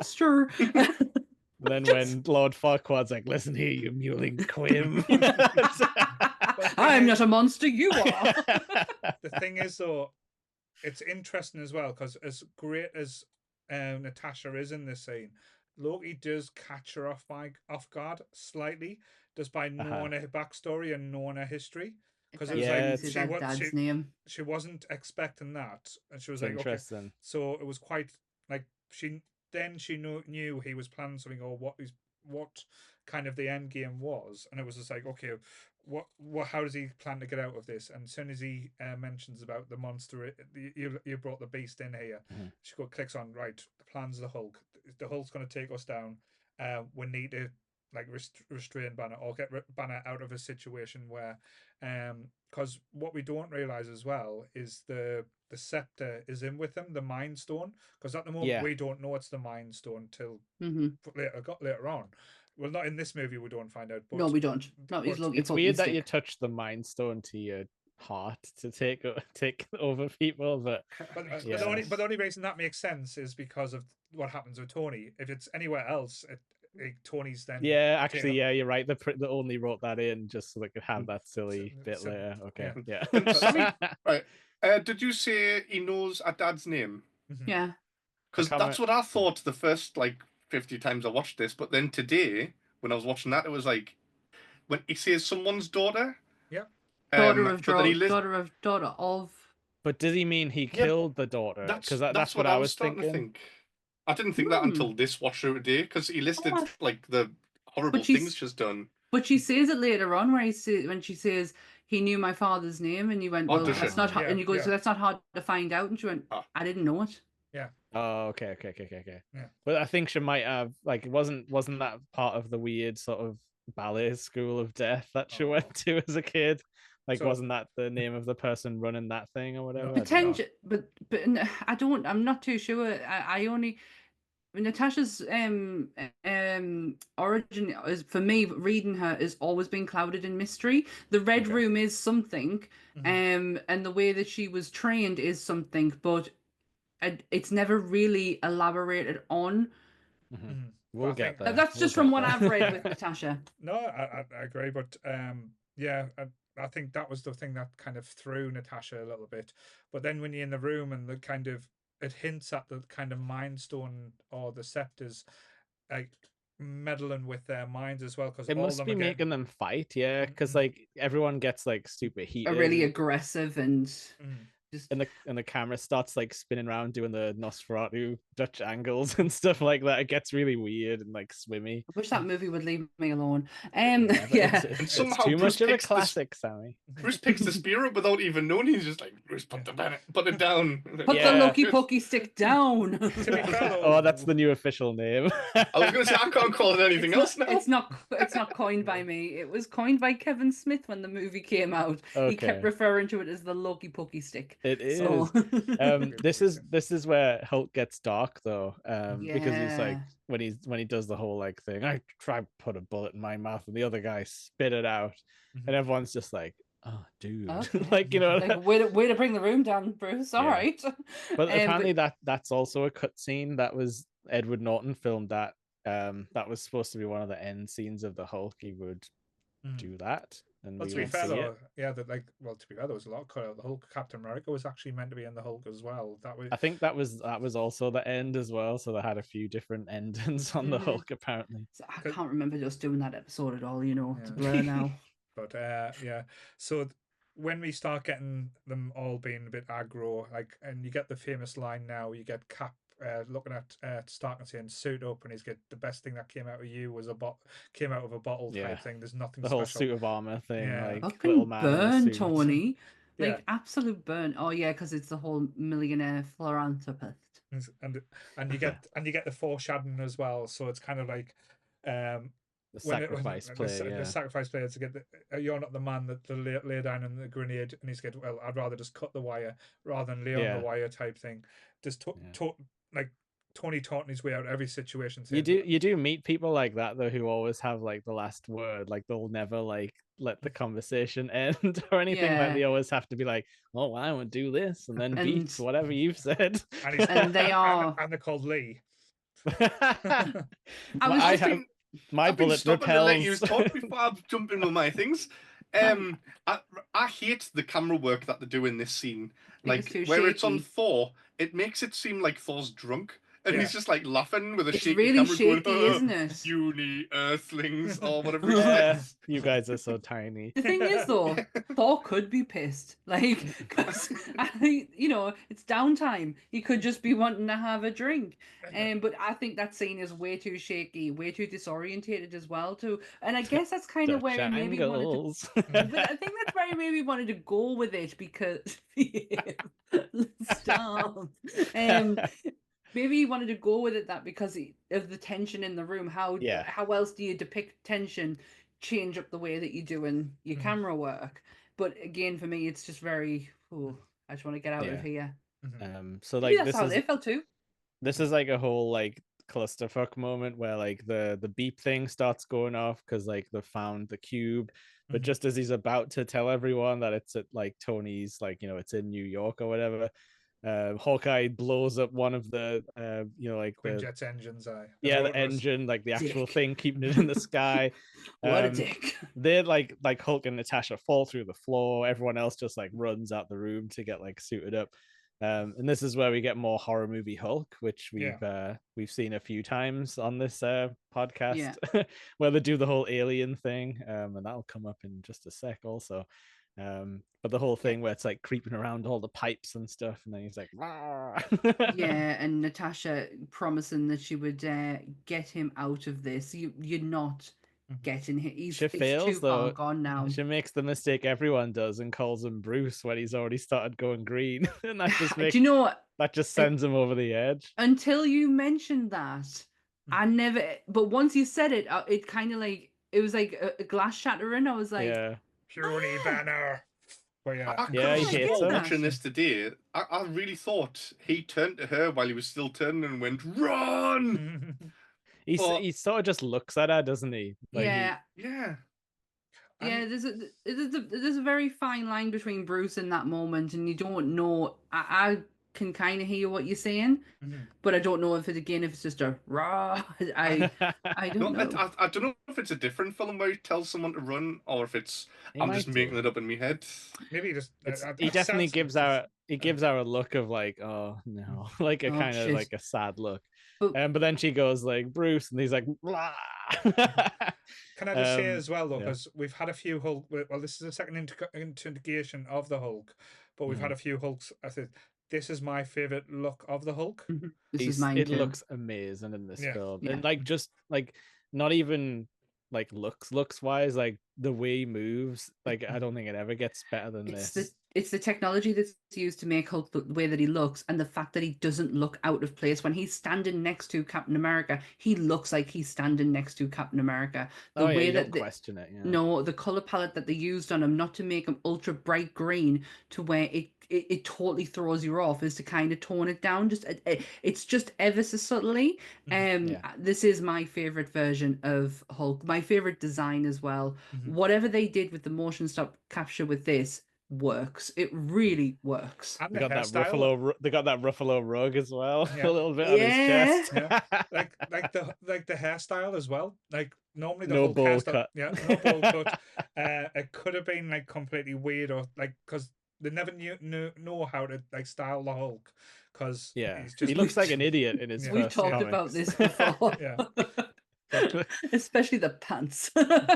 He looks like one of the Three Stooges, or all three of them combined to go for the Hulk. And again, like what I loved about the comics, it's not like muscle on muscle on muscle, it's just bulk. And I think this is where it gets right. It's like you don't need to see the Hulk with an 18-pack ripped to bits. It's just a massive amount of just hugeness. Yeah, it's huge, and it's defined as well, and it's not messy. Whereas where we've seen with on the last Hulk, and especially like Abomination, it was messy. It was the autonomy just didn't kind of match up. Oh, they tried to be too smart. They were like, if this was a real creature, it would have to have sideways muscles on the chest or something, because the a really fucked up rib cage, and they did the same with Hulk as well. They made him overcomplicated. You don't need to. This is such a simplified version, and it really works. The size is there, the power's there, and the definition in the body is absolutely perfect. And I think like we just got lucky on it was good casting, because Ruffalo's head looks fine on top of the Hulk. Like, I can't imagine anyone else playing Hulk now, but I couldn't imagine then Ruffalo playing Hulk before it happened. It was so cool finally getting to see it though, like when it actually happened, even though he is scary. But we also get his like tussle with like Thor now as well, because he's about to smack Black Widow, which they really probably shouldn't have put that like visual into people's minds, because I'm sure the memes were great. And at least I don't think memes was a thing in 2012 yet. It was. Are we there? Well, we got the greatest meme ever with I get that reference. That's probably one of the greatest memes ever. And Tony's eye roll, I forgot about that one where Cap starts talking and he does the whole and it's I've seen that one 100 times. But there's this where Thor takes him out. How does Hulk end up in the So Thor and the Hulk have a little bit of a scrap. And to what Paul was saying before, Thor is about to get murdered by the Hulk. If the plane didn't come and stop them and start shooting them in the back, which Hulk does not like being shot with military grade weapons. No, he does not. But the pilot didn't listen to him. He says, "Don't get too close." So what he does is get as close as he fucking can. It's like, I'm sorry, listen to your orders. Don't think you're you're not. It's not Top Gun. You're not Maverick. You can't get out of there. No, this guy's a tough grump. That ejector seat thing, and it comes out, and the Hulk grabs it, and at that exact moment, a little bit of poo came out of that. If not, a tiny bit of wee came out, because something's coming out of a hole at that moment. Is this where when he falls into the factory thing, wherever he is, he falls and Harry Dean Stanton's just walking past. He falls into Bart's factory from that episode where he buys the factory. Like, I love Harry Dean Stanton, but it's like, why are you here? Why have you got a cameo? So he can say alien, so he can go like, "Are you an alien?" Why is it so relaxed saying that? Because it's Harry Dean Stanton. You don't really get a lot of excitement out of him. Lee, if you had a job that way you weren't self-employed, if the Hulk crashed through my office midway through the workday, I would be exactly the same.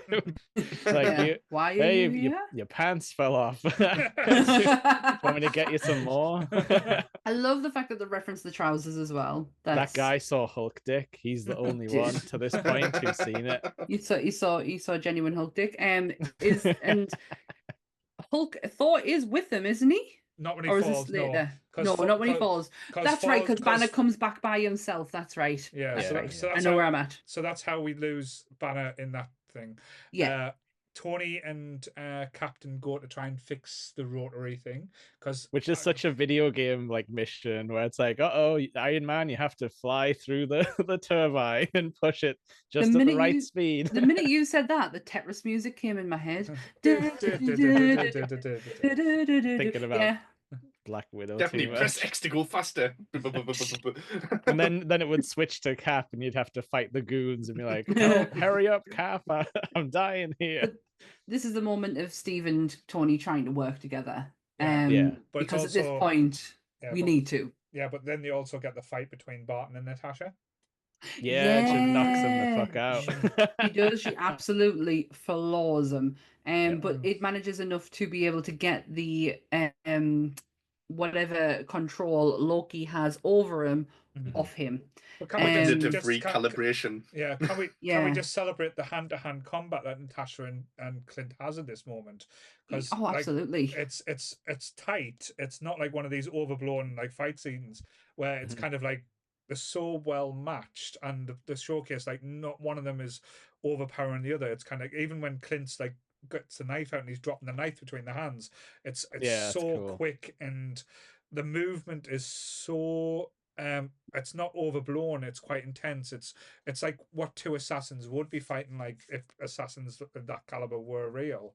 And it's like notoriously hard to do like those like fights in sort of tight spaces, like catwalks and stuff in movies.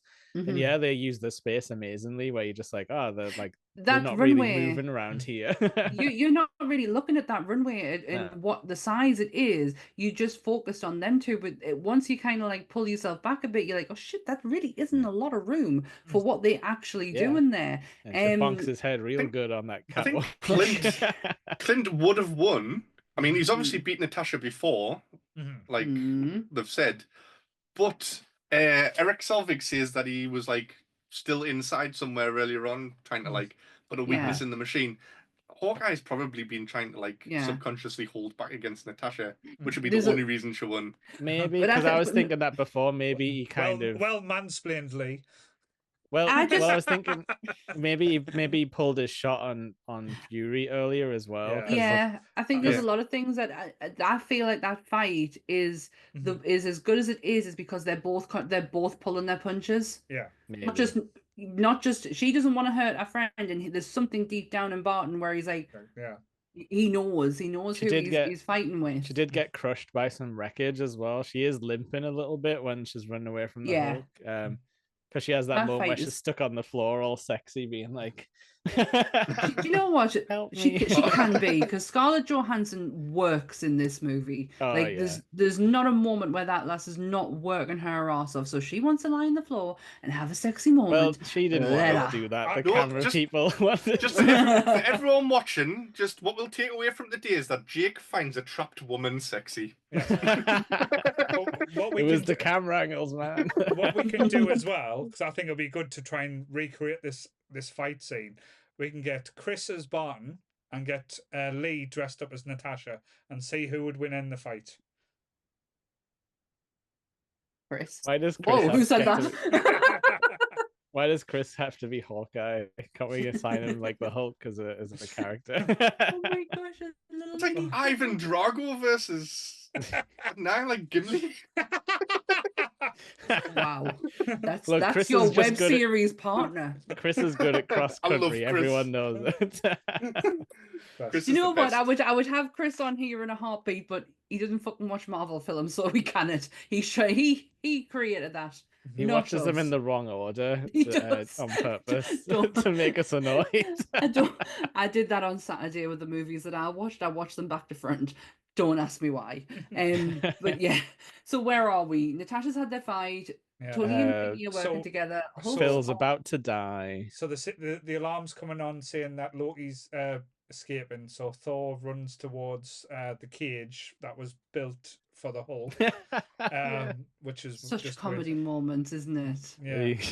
And he falls for the trap again, and Loki just goes, "Is there ever going to be a moment that you don't fall for that?" We'll have to watch out. Is there another? Does he get another chance? Maybe. Yeah. But he does break out in a brilliantly timed fashion just before he hits the water. He bounces looks off. horrible. Like they really make that look like the worst thing that could ever happen. Because every time he feels like he's got a bit of momentum and he's like managing to, and then he just falls back over again. You get a bit of seasickness there. Absolutely. Thor gets to see Coulson get stabbed, doesn't he? Yeah. Oh shit! Yeah, we missed. I love the bit before that as well, when he's like got the gun. He's like, even I don't know. I want to know what this does. It's like, such a it's like when you guys came before, you brought something. It was the Destroyer, because that was the big robot that was called the Destroyer. And he says we've kind of manipulated the engineered this weaponry from that. And as Lee said, he gets excited, he turns on and says, I don't even know what this does. And there's probably a nice wonder in his face and everything. Then he does get to find out. Just before Thor gets flung off in the thingy, this is when Loki kills Coulson. But Coulson gets a good shot in afterwards, and also then becomes the catalyst to unite the Avengers. In a very manipulative way by Nick Fury. But he does have a great conversation with Loki as well, because he kind of like foreshadows and tells Loki that he's going to lose. Yeah, you're not going to win. Yeah, I love how he says it. Yeah, and Loki's all been arrogant and like full of himself. Like his plans come together at this moment, and it's just like in that moment the confidence and like how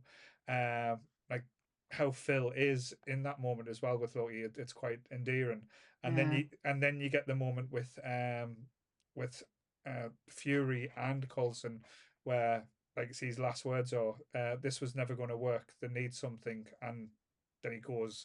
So it kind of ignites into Fury what he needs to do to get the Avengers kind of out of first gear. He goes and gets his cards. Smothers them in blood. Which they weren't even on him at the time. They were vintage as well, guys. Vintage cards. Just to point out, I've got a sore eye. I'm not fake crying, by the way. Like, nobody would do that. Now you know what it feels like. It was because the cards weren't graded. Yeah, when people open collectibles from cards, that's what it feels like. That right there. When Paul leaves the podcast, I'm gonna get like a bloody pop figure. He would have wanted us to continue. To be fair, after I finished my last podcast, there's just going to be a timer that comes on going 10, 9, 8, 7, and it'll say virus inserted. Everything from Nerdy Up North is just wiped off the planet. Well, can we still keep the countdown to Doomsday going? Because we need a little bit more time. I thought the countdown was going to be like the Y2J thing. Like you're going to come back up like, break the poles down! No, unfortunately, there will be no return after this, but yeah. He's full of shit, of course he will! Stop listening to him! Yeah. No, because I thought the idea was after it's finished that everything gets moved to Top Grump Towers. Oh yeah, that's the prophecy that I foretold. It's not Avengers Towers, it's Top Grump's Towers. I'd be fucked if them two got control of anything. I do have to apologize, Paul, because I wrote that part into the story. Do you know, if Top Grumps was in charge and Paul left, me and Chris, fine well, the first episode after would be a review of the Goonies without you do know I am in charge now. I know. No, I think not in the alternate So future. what the fuck are you doing to me in order to have that dream come true? I think they're gonna trap Paul in a trading card. Like that's clearly the end That's game. How they're gonna here. Keep him. They just float through space. Yeah, like Zod. So if you put in the Phantom Zone, Jesus Christ. Just every now and again have him just going across the screen. Wrong movie. We're gonna destroy New York or Metropolis, but in a different way. Not in the Zod way. No, we're definitely not in that way, not in the Man of Steel way, but we are going to be heading into the Battle of New York. Yeah, which it's officially known as now yes. in the history. It wasn't at this point yet, but No. But Yes. it's interesting as well because you have like the little meeting with Fury, Stark, and Steve, where yeah, Tony's kind of got his back to him, like all like being sultry and pissed off, like he oh, walks off as well, doesn't he's- he? Just yeah, he's- mid conversation. he's got a face like a smacked ass at this moment. Steve's a bit more thoughtful and like he's sad that he's lost Coulson, but he's kind of like with him being a soldier, he's kind of like we're gonna lose people, so he's kind of cold in that aspect because you expected to be the opposite. You expected Tony to be the one that doesn't give a fuck because he's like all about himself. But he took it really hard. Where Cap's like, Phil was a nice guy, but we lose soldiers, we lose people. This is a war. Yeah. Again, like Cap is not out of the mentality of soldier yet. Like he's not who he was back 70 years ago is still there. He kind of hasn't like changed in any respect. But the Battle of New York comes about because the Chitauri, thanks to Loki, has been able to manage to make a little dent in the sky and make its way through. Great design work on all of the Chitauri, by the way. Oh, do you like them? I kind of think they're a bit generic, but they kind of needed them to generic, just be generic, I guess. Yeah, I don't think overcomplicating it is the way forward in this. You just need that very simplified look, almost Power Rangery Putty Man style. Yeah, you're right. We need fodder enemies, yeah. Because I think originally the idea was they wanted scrolls, but they did. But they couldn't get the rights because Fox had the rights because of the Fantastic Four. Yeah, this is. I'm going to drop this now because you just talked about rights, but apparently they technically had the rights to put Oscorp Tower on this skyline, but apparently all the visual effect work had been done by the time like they responded about the deal, so they couldn't really go back in at that point and change any of the towers. It would. Do you know what? It would have just been a moment of there it is, and a nerd moment. Yeah, exactly. It wouldn't have had no punch behind it to where it would have any significance. Yeah, true. Not for a long time.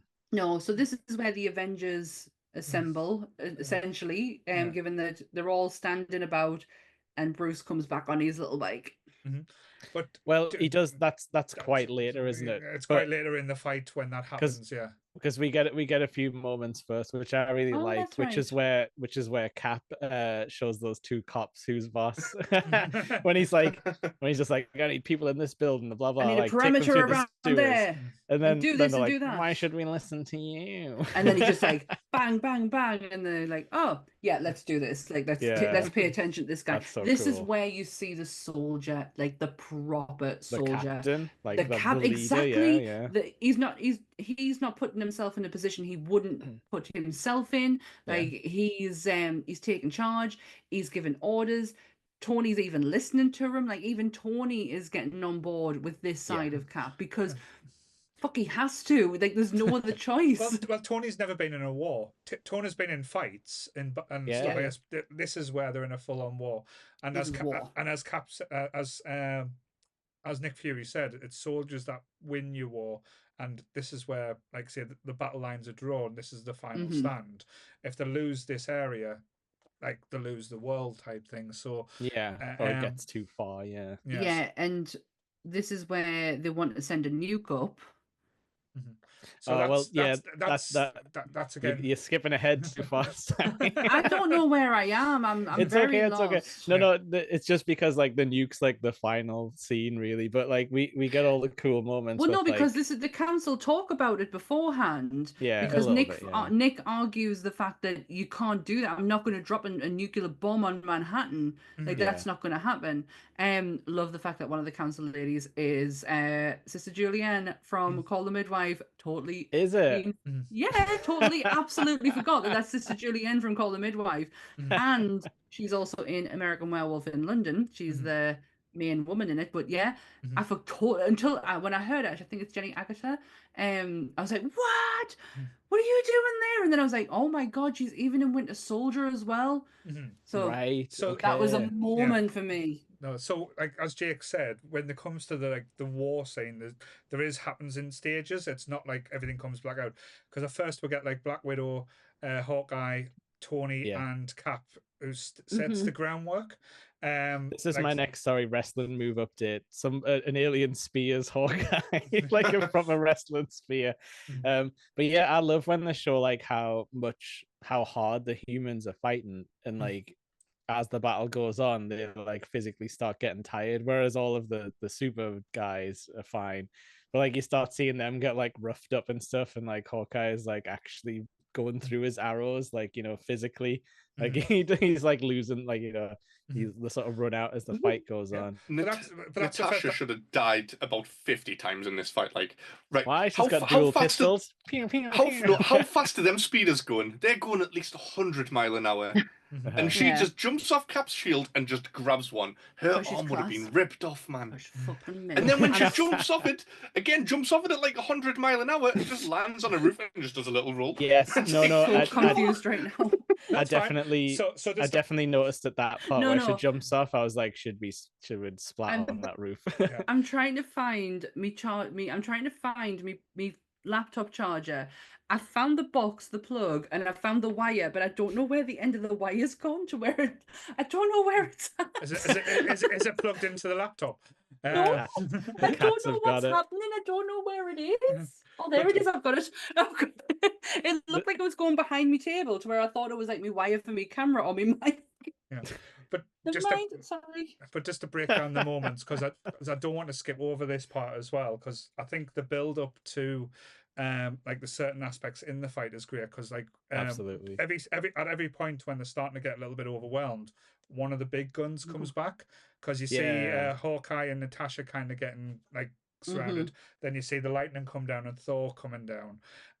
Tony starts taking out the perimeter and stuff, and then they see the big thing come out of like that big snake thing come out, and all of them's kind of like going, are you seeing that? Or I get, what do we do? And they're trying to work out how to take it out. That would fuck up your mind. Like if you think about, like, obviously as viewers, we've seen giant alien stuff all the time. We know how this works. If that came out of the portal, like, they must be like crapping themselves. And then, like Tony's like, sorry, Oh, sorry, I was going to say, weirdly, during all of this, Tony's the biggest team player as well, because he's like going around and he's like doing the beam off Cap's shield, and then he flies away and he gets the aliens that are crawling up to Hawkeye.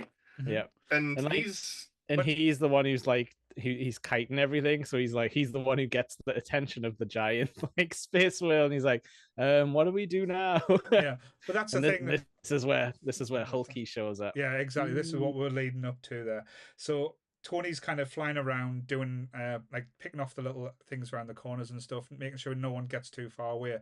And then I think Cap says, "Oh, Banner's just showed up," because you see him on this little thing, and he has the line when Natasha said he says something, "Oh, it looks nasty," is saying, "I've seen worse," and he apologizes, and she's going, "No, we could really do with worse now." And he said, and Tony comes up line saying, "I'm going to bring the party to you." And when they see what's following Tony, Natasha goes, "It doesn't seem like much of a party to me." That line should have been cut. Like it's so like Marvel movie. There's a few lines that do that with Natasha that don't and not needed.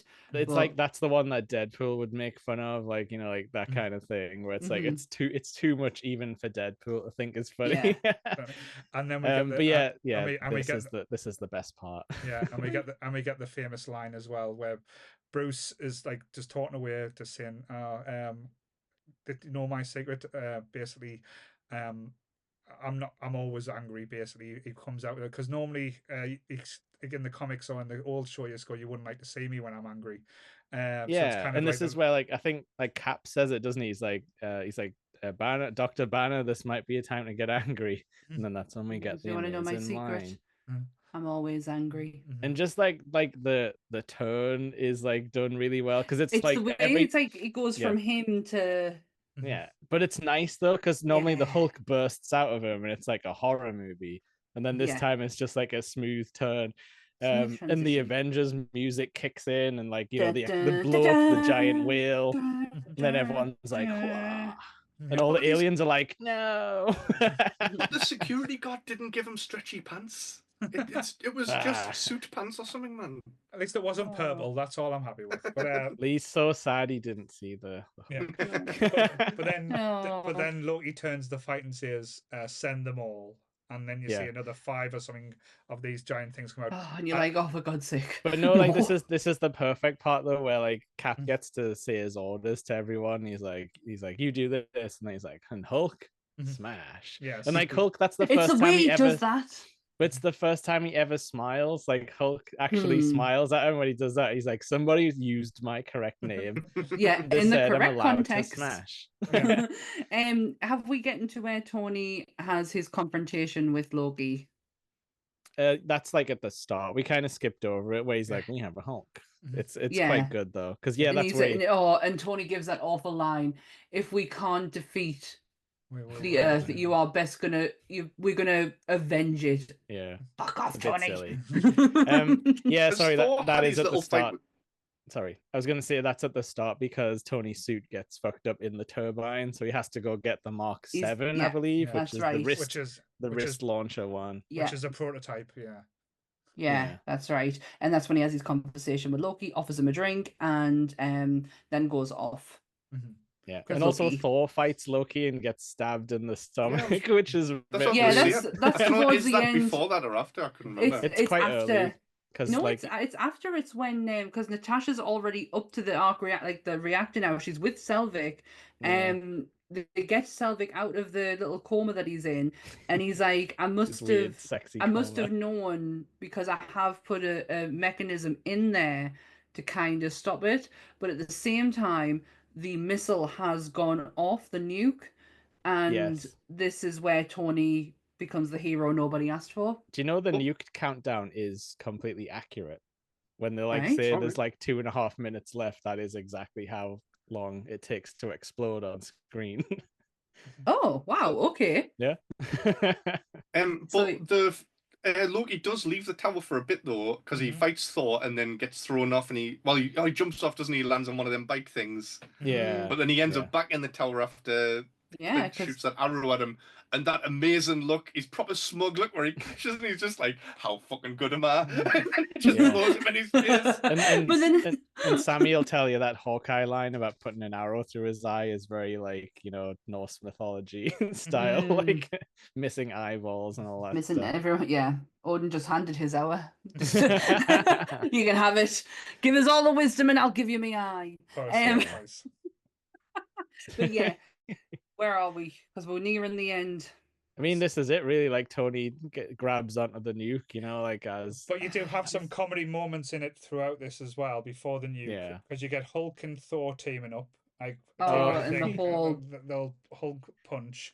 Then you get Hulk and Loki having a little bit of tit-a-tat where Loki's trying to shout at the Hulk saying, "You mindless beast! I am Loki. I am a god." And Loki just Hulk picks him up and smashes him around a few times and goes, "Puny god." Love Hiddleston's... He's like, I will not be bullied by.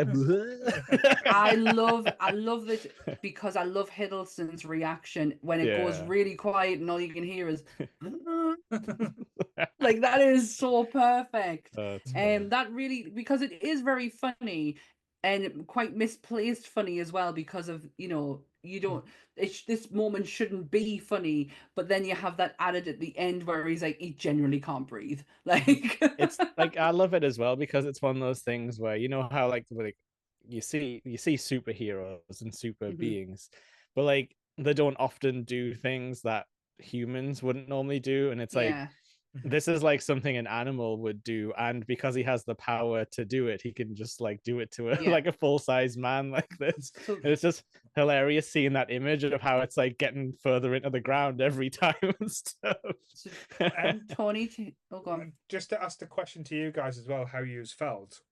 So watching it back again, like recently, where Selvig is like saying, "Oh, I must have been myself, and I created a back door where the only thing to break this impenetrable shield is the staff that was used to kind of like create it as well." Was that just a bit like, oh, cop that's out. Yeah, It's like, I think I wrote that down. Like, they It's such realize a they can cop-out. poke the scepter into the Yeah. cube to stop it. Like, It's such a cop out. It's the point where they don't know.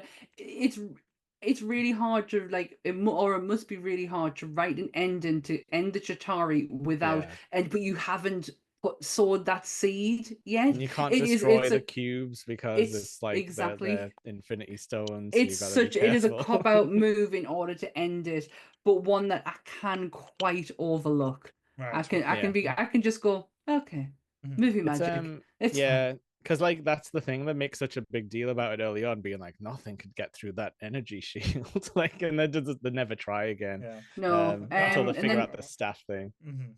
I think Tony. the battle lives up to like that, as you said, the cop out. So everything that happens before, Yeah. and a little bit afterwards as well. Oh. Like I know Mhm. we get the ultimate sacrifice, we get the laying down, as Sammy's going to tell us now. Oh, it's just because it's because it sets up Iron Man 3. Like in oh god, I can't be dealing with Tony's self-importance of I almost died. But you didn't, did you, Tony? Like, get over it. He lives Um, on. I do like the sort of visual when he's like holding it, and he's sort of like you can see it's him the shaking honestly, around under the it rocket is and stuff. it is one of the beautiful moments. Like again, Yeah. it's such an image that can be taken and slapped on. Yeah. Why is he Oh. why is he making straining noises whilst he's pushing it up though?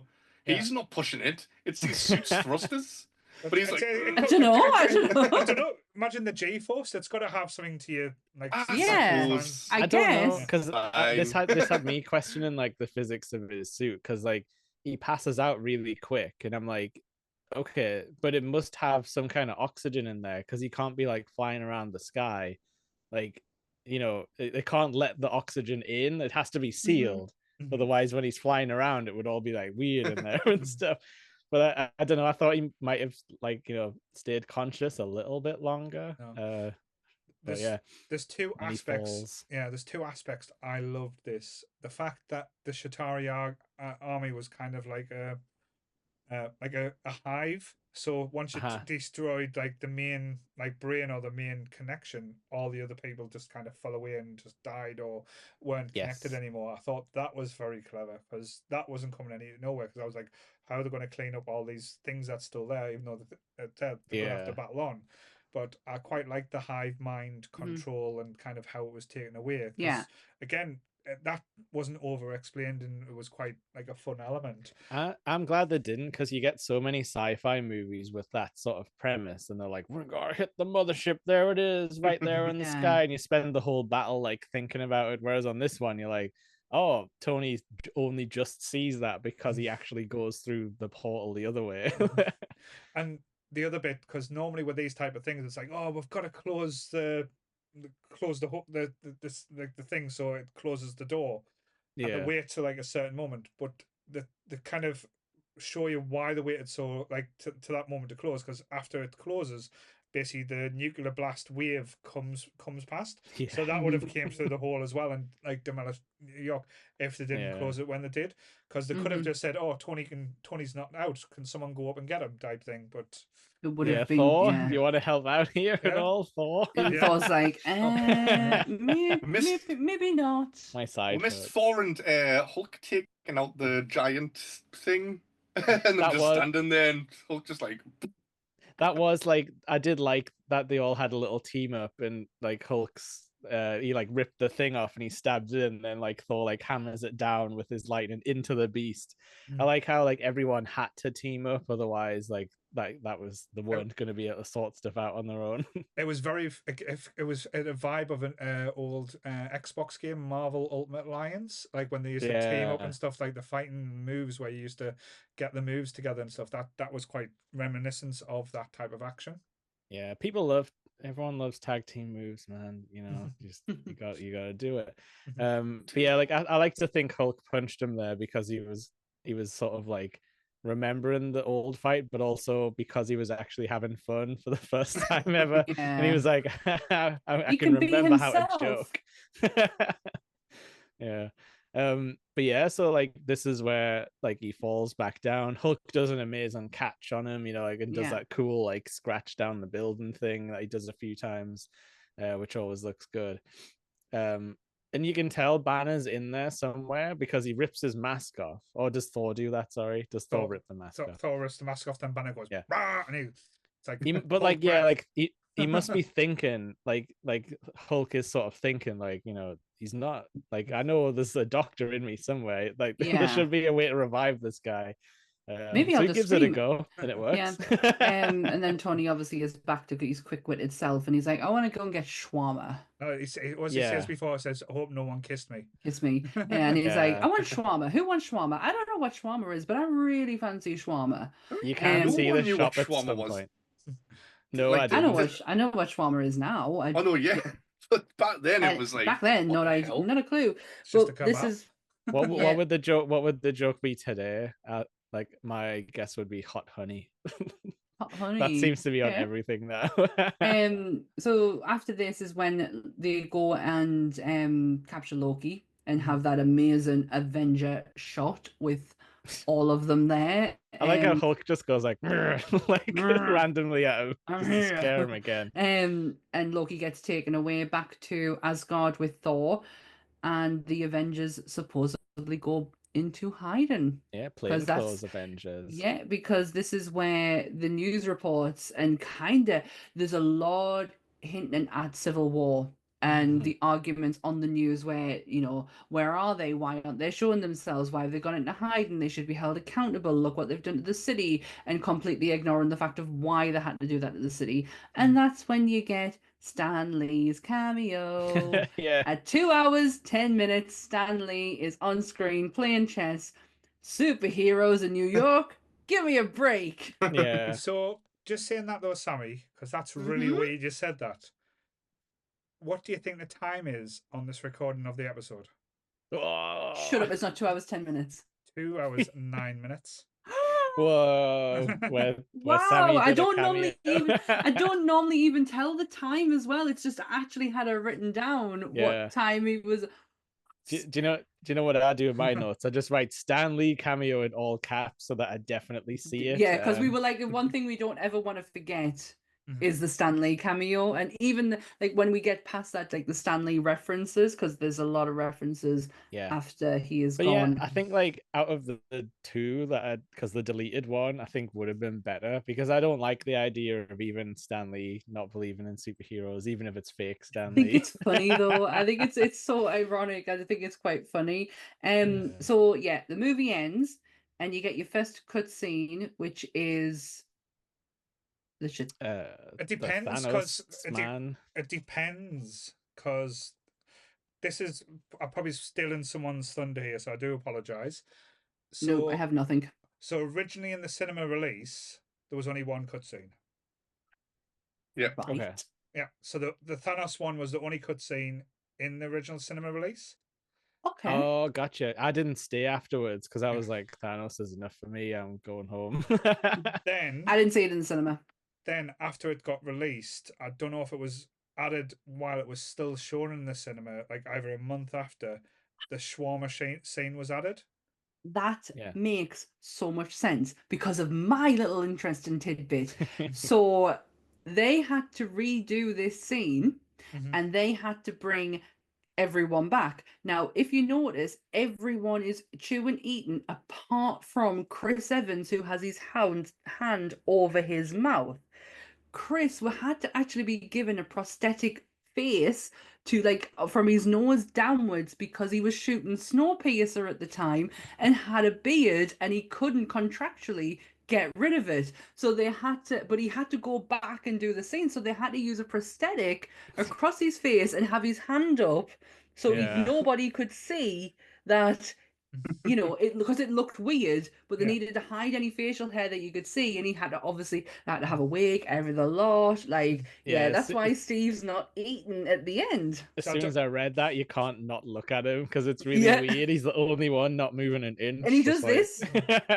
He literally does this. So I don't know if it was filmed either after the movie came out or if it was filmed in the Win 2 mines, whether they add it or not. That's the only thing I'm So not sure about.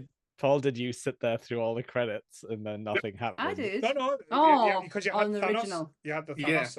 they probably didn't want to like wind yeah, but people he's up by the- having them sit all No, the way he- through to see them sitting in silence. What Paul is saying is originally the only end scene was the Thanos one. I'm Yeah, just for I Jake. saw So that it in was the right at cinema the as well. end. Mm. So Ah, it wouldn't have okay. been where it is on the Disney Plus one now. Yeah. So they Oh, changed okay. it I around. like the mid credits one because I don't like to wait that whole So- time. But But it's like, imagine getting the end credit scene after all of the other Marvel films and then going to see the Avengers sitting all the way through and Yeah. it's just silent.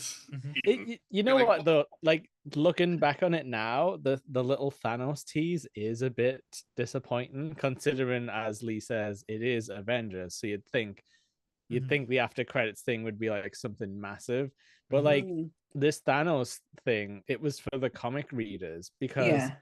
it has Oh, references yeah. to the comic, but not really the future movies. Because like when he's like, "Oh, in the Avengers, they destroyed our forces to oppose them is to court death."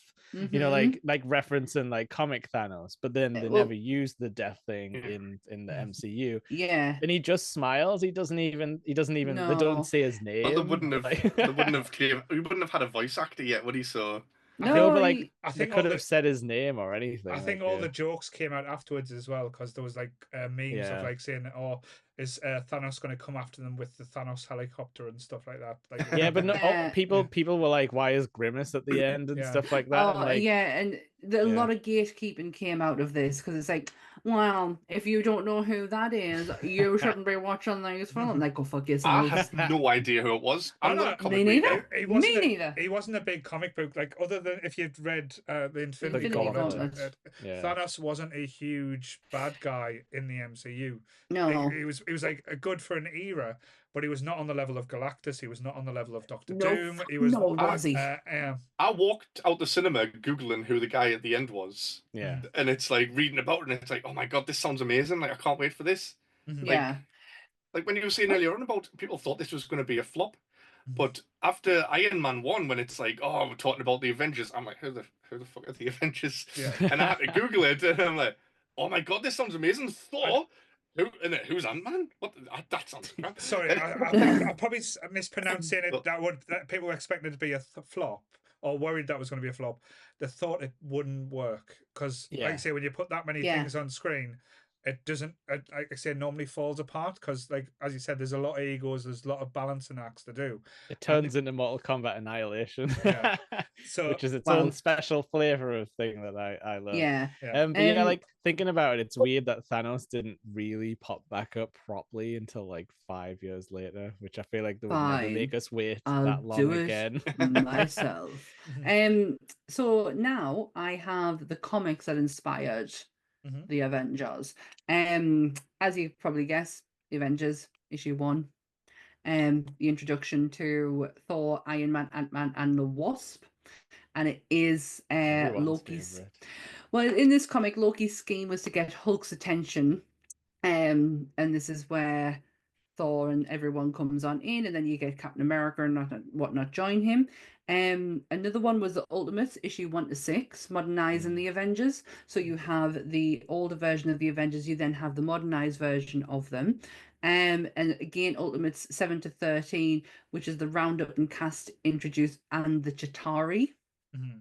As Oh, well. they're So actually from the comics. I just Yeah. thought they made them Yeah. up for the Mhm. movie. No, No. they're like most things like they used are based in some in ways some in level, some yeah. of the comics there. That's why like all the fanboys and like say, well, they can appreciate it. There's something in for something for anyone there. Should I look into Ultimates? Because everything I hear about Ultimates It's sounds good. really cool. Yeah. And Maybe especially start like with. yeah, sorry, yeah. No, I was just going to say maybe start with the 1 to 6 because it's the modern day look of the Avengers, and maybe you might find your feet through there. Yeah, I want to check in on what Fantastic Four are doing as well, because I've heard some things about whatever happens to Steve Richards. With him, is he some kind of like Steve evil Richards? version of Reed Richards. Reed. Hey, Richard. I was Isn't going it to say some that kinda like- you're wrestling brain on their mind. Stephen Richards, yes. Mhm.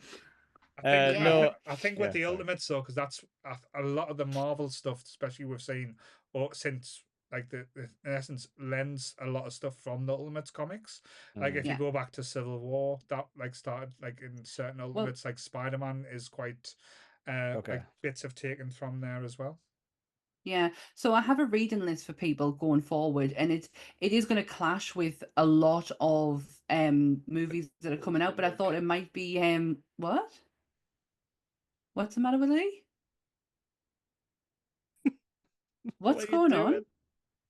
Oh, I think his headphones have run out or something. Oh, for God's sake! I was like, "What's he doing?" So yeah, while Lee's I thought he was going to turn out. into a Thanos or something. So yeah, the reading list I've got is the Infinity Gauntlet from 1991. Do you know what? It blew my mind out, and I thought I feel like I do know this, but I probably forgot. But George Perez did the artwork on it, and I love George Perez's art. But also I put on Civil War as well, because it would be nice for people before we get to Civil War to have a look at the difference between movie style and comic book style. I've got The Avengers by Stan Lee and Jack Kirby, which is from 1963 to 1966. Are you better, Lee? Not quite yet. It's still got a God. red mute sign. The Avengers, the West Coast Avengers, which is from 1988, and the Uncanny Avengers, which is from 2012, and the most recent one, which I feel like people could get a really good idea of the Avengers, is All New, All Different Avengers, from 2015, done by Mark Waid. I thoroughly enjoyed All New, All Different, especially when they did X-23. It was absolutely mwah. Do you know she comes from X-Men Evolution, the animated show? Do. That's a crazy bit of lore drop. I don't think I got up do. to that part because I think it was late run. But oh, that show's good. I thought I'd just give you a reading list just for something to kind of like get you up to date for going forward, because there wasn't a great deal of Avengers inspired by. It's got naught to do with anything, although it may come up in the future. But Avengers versus X-Men, I really like because it's very big and silly. And Scott Summers is evil, and they all get taken over by the Phoenix Force, split into 5 different X-Men, and that's how they get put on the world-ending level. Well, that's all I have. Amazing. As you can see, I've shut my laptop down. I think we've lost everyone else. No, I just didn't want to interrupt. I feel like I've interrupted you all the way through this, so I do. You haven't. You've had a conversation with us. That's the point. If you need to talk. Yeah. Exactly. You kept the movie going. I just felt bad because Sammy wanted to talk about the Stark rocket so much. I was like, no, you're missing so much. Yeah. We had to talk about the part where the action figures. To be honest, I just didn't know where we were in the movie. I was so lost. I don't write the plot down for these ones because in my head I know this shit. Like I don't have to. And every other one that I do, I always have the plot there. We delegate. I write the plot down. Yeah. Lee, can you hear us yet? And no, I'm really sorry about that. Lee. Loudly. What is going on? Don't worry. Just use the indoor voice. Right. Okay, I'm really sorry.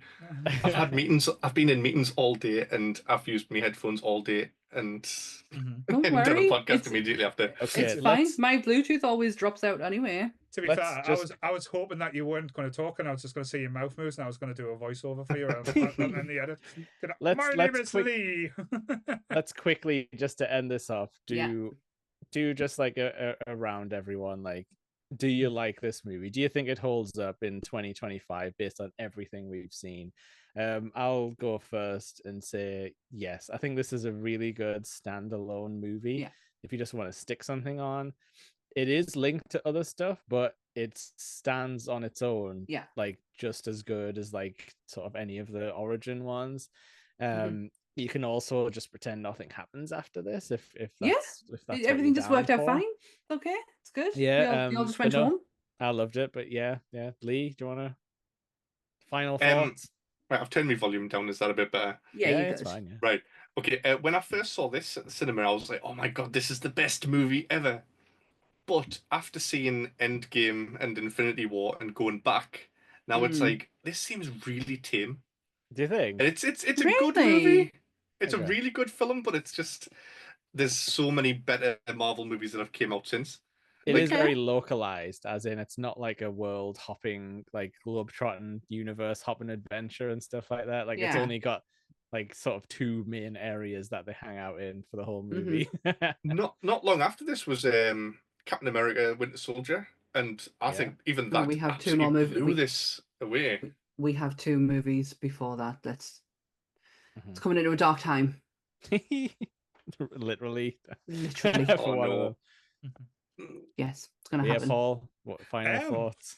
I think it's one of the highlights, and again, the starting point for what they thought couldn't be done, and they give us something that we've wanted since we started reading comics. It was a true comic book movie come to life. Again, it had movie magic, it had stupid bits, it had silly bits, it had bits you rolled your eyes at.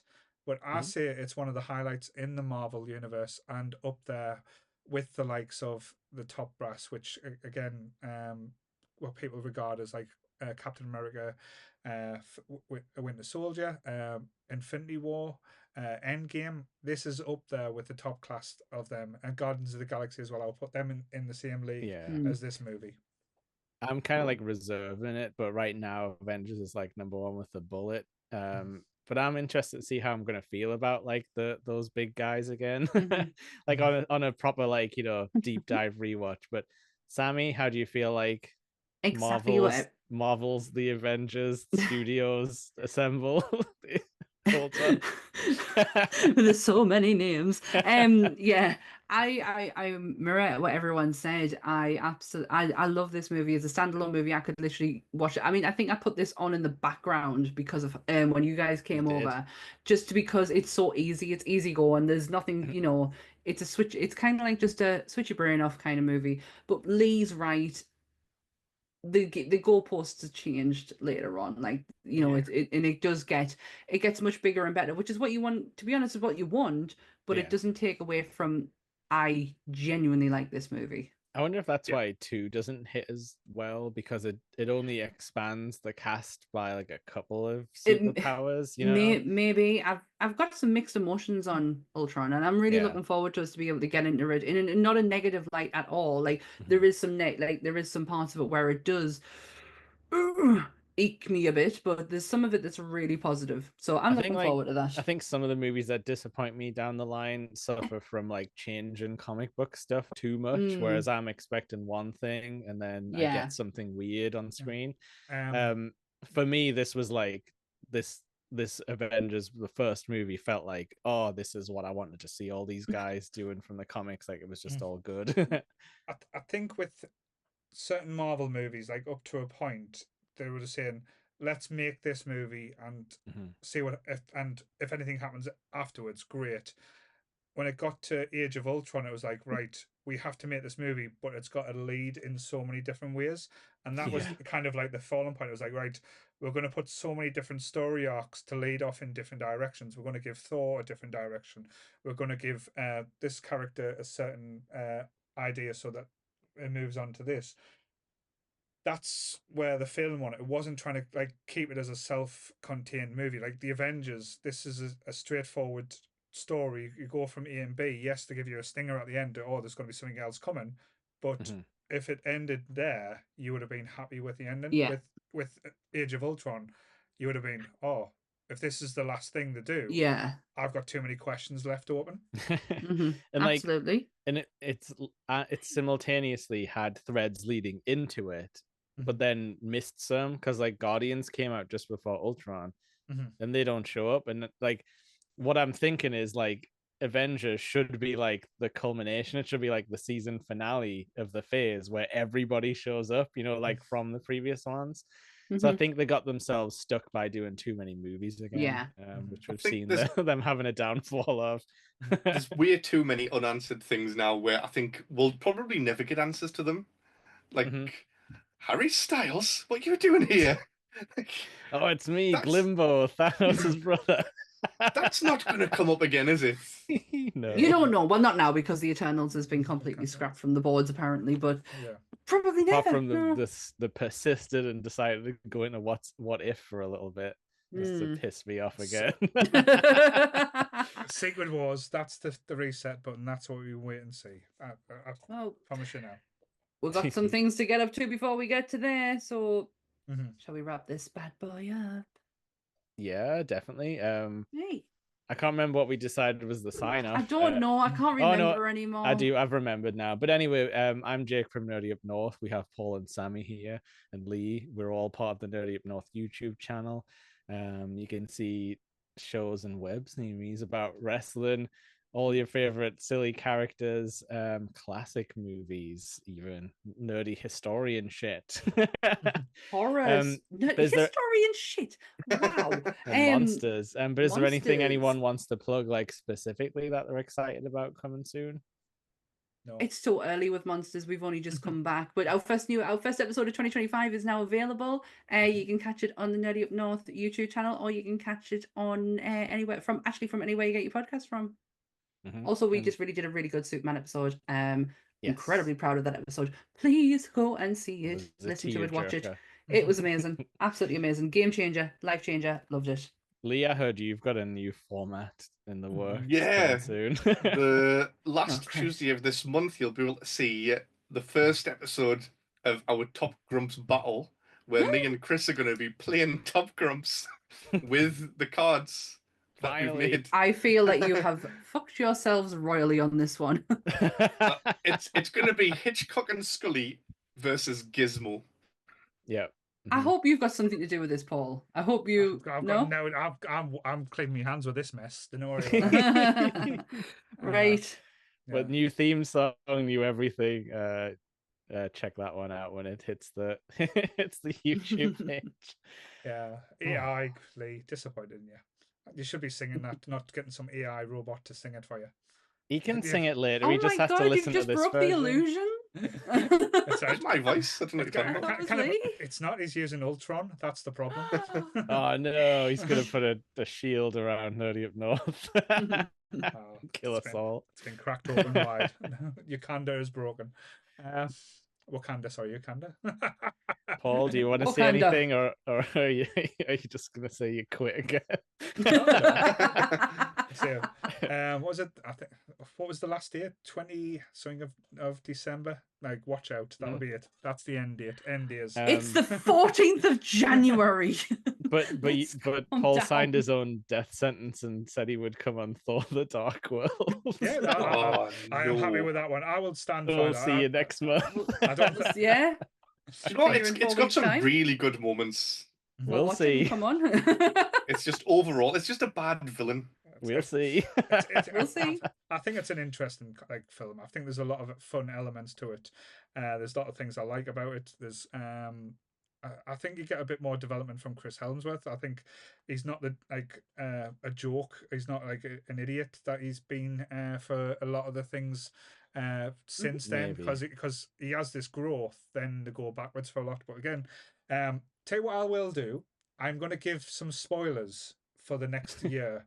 So exclusives. Some exclusives. So these are the things that me and Sammy want to cover for the next year. So again, to say we're not announcing it, I'll post anyway. But we're going to be doing the Power Rangers movie from 1995. We're going to do another Brooklyn Nine-Nine episode because, like I say, I love talking about it on Top Grumps and kind of scared Lee and Chris with my knowledge.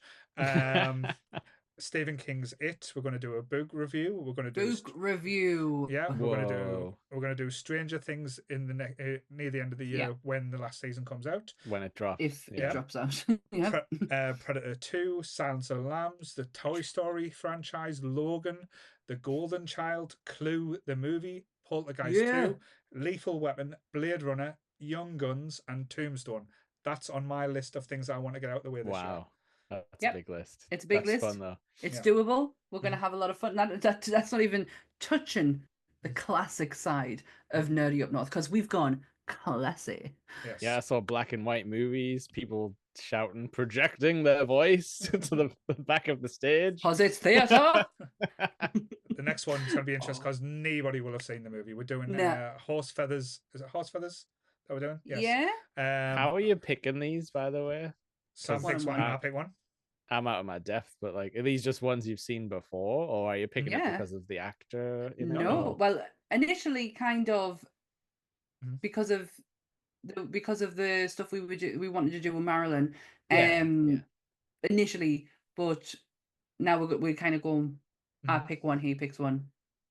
And classic Hollywood doesn't have to just be black and white. It can be like, say, anywhere from even like say the 70s or 80s, but it has to be like regarded as a classic. It can't just be like one. Classic. Like, can It be has like me to- saying, yeah. "Oh, we're going to do the Goonies because it's a classic." No, it has to be up there because we're doing the Marx Brothers next, Mhm. which is a classic Yeah. comedy.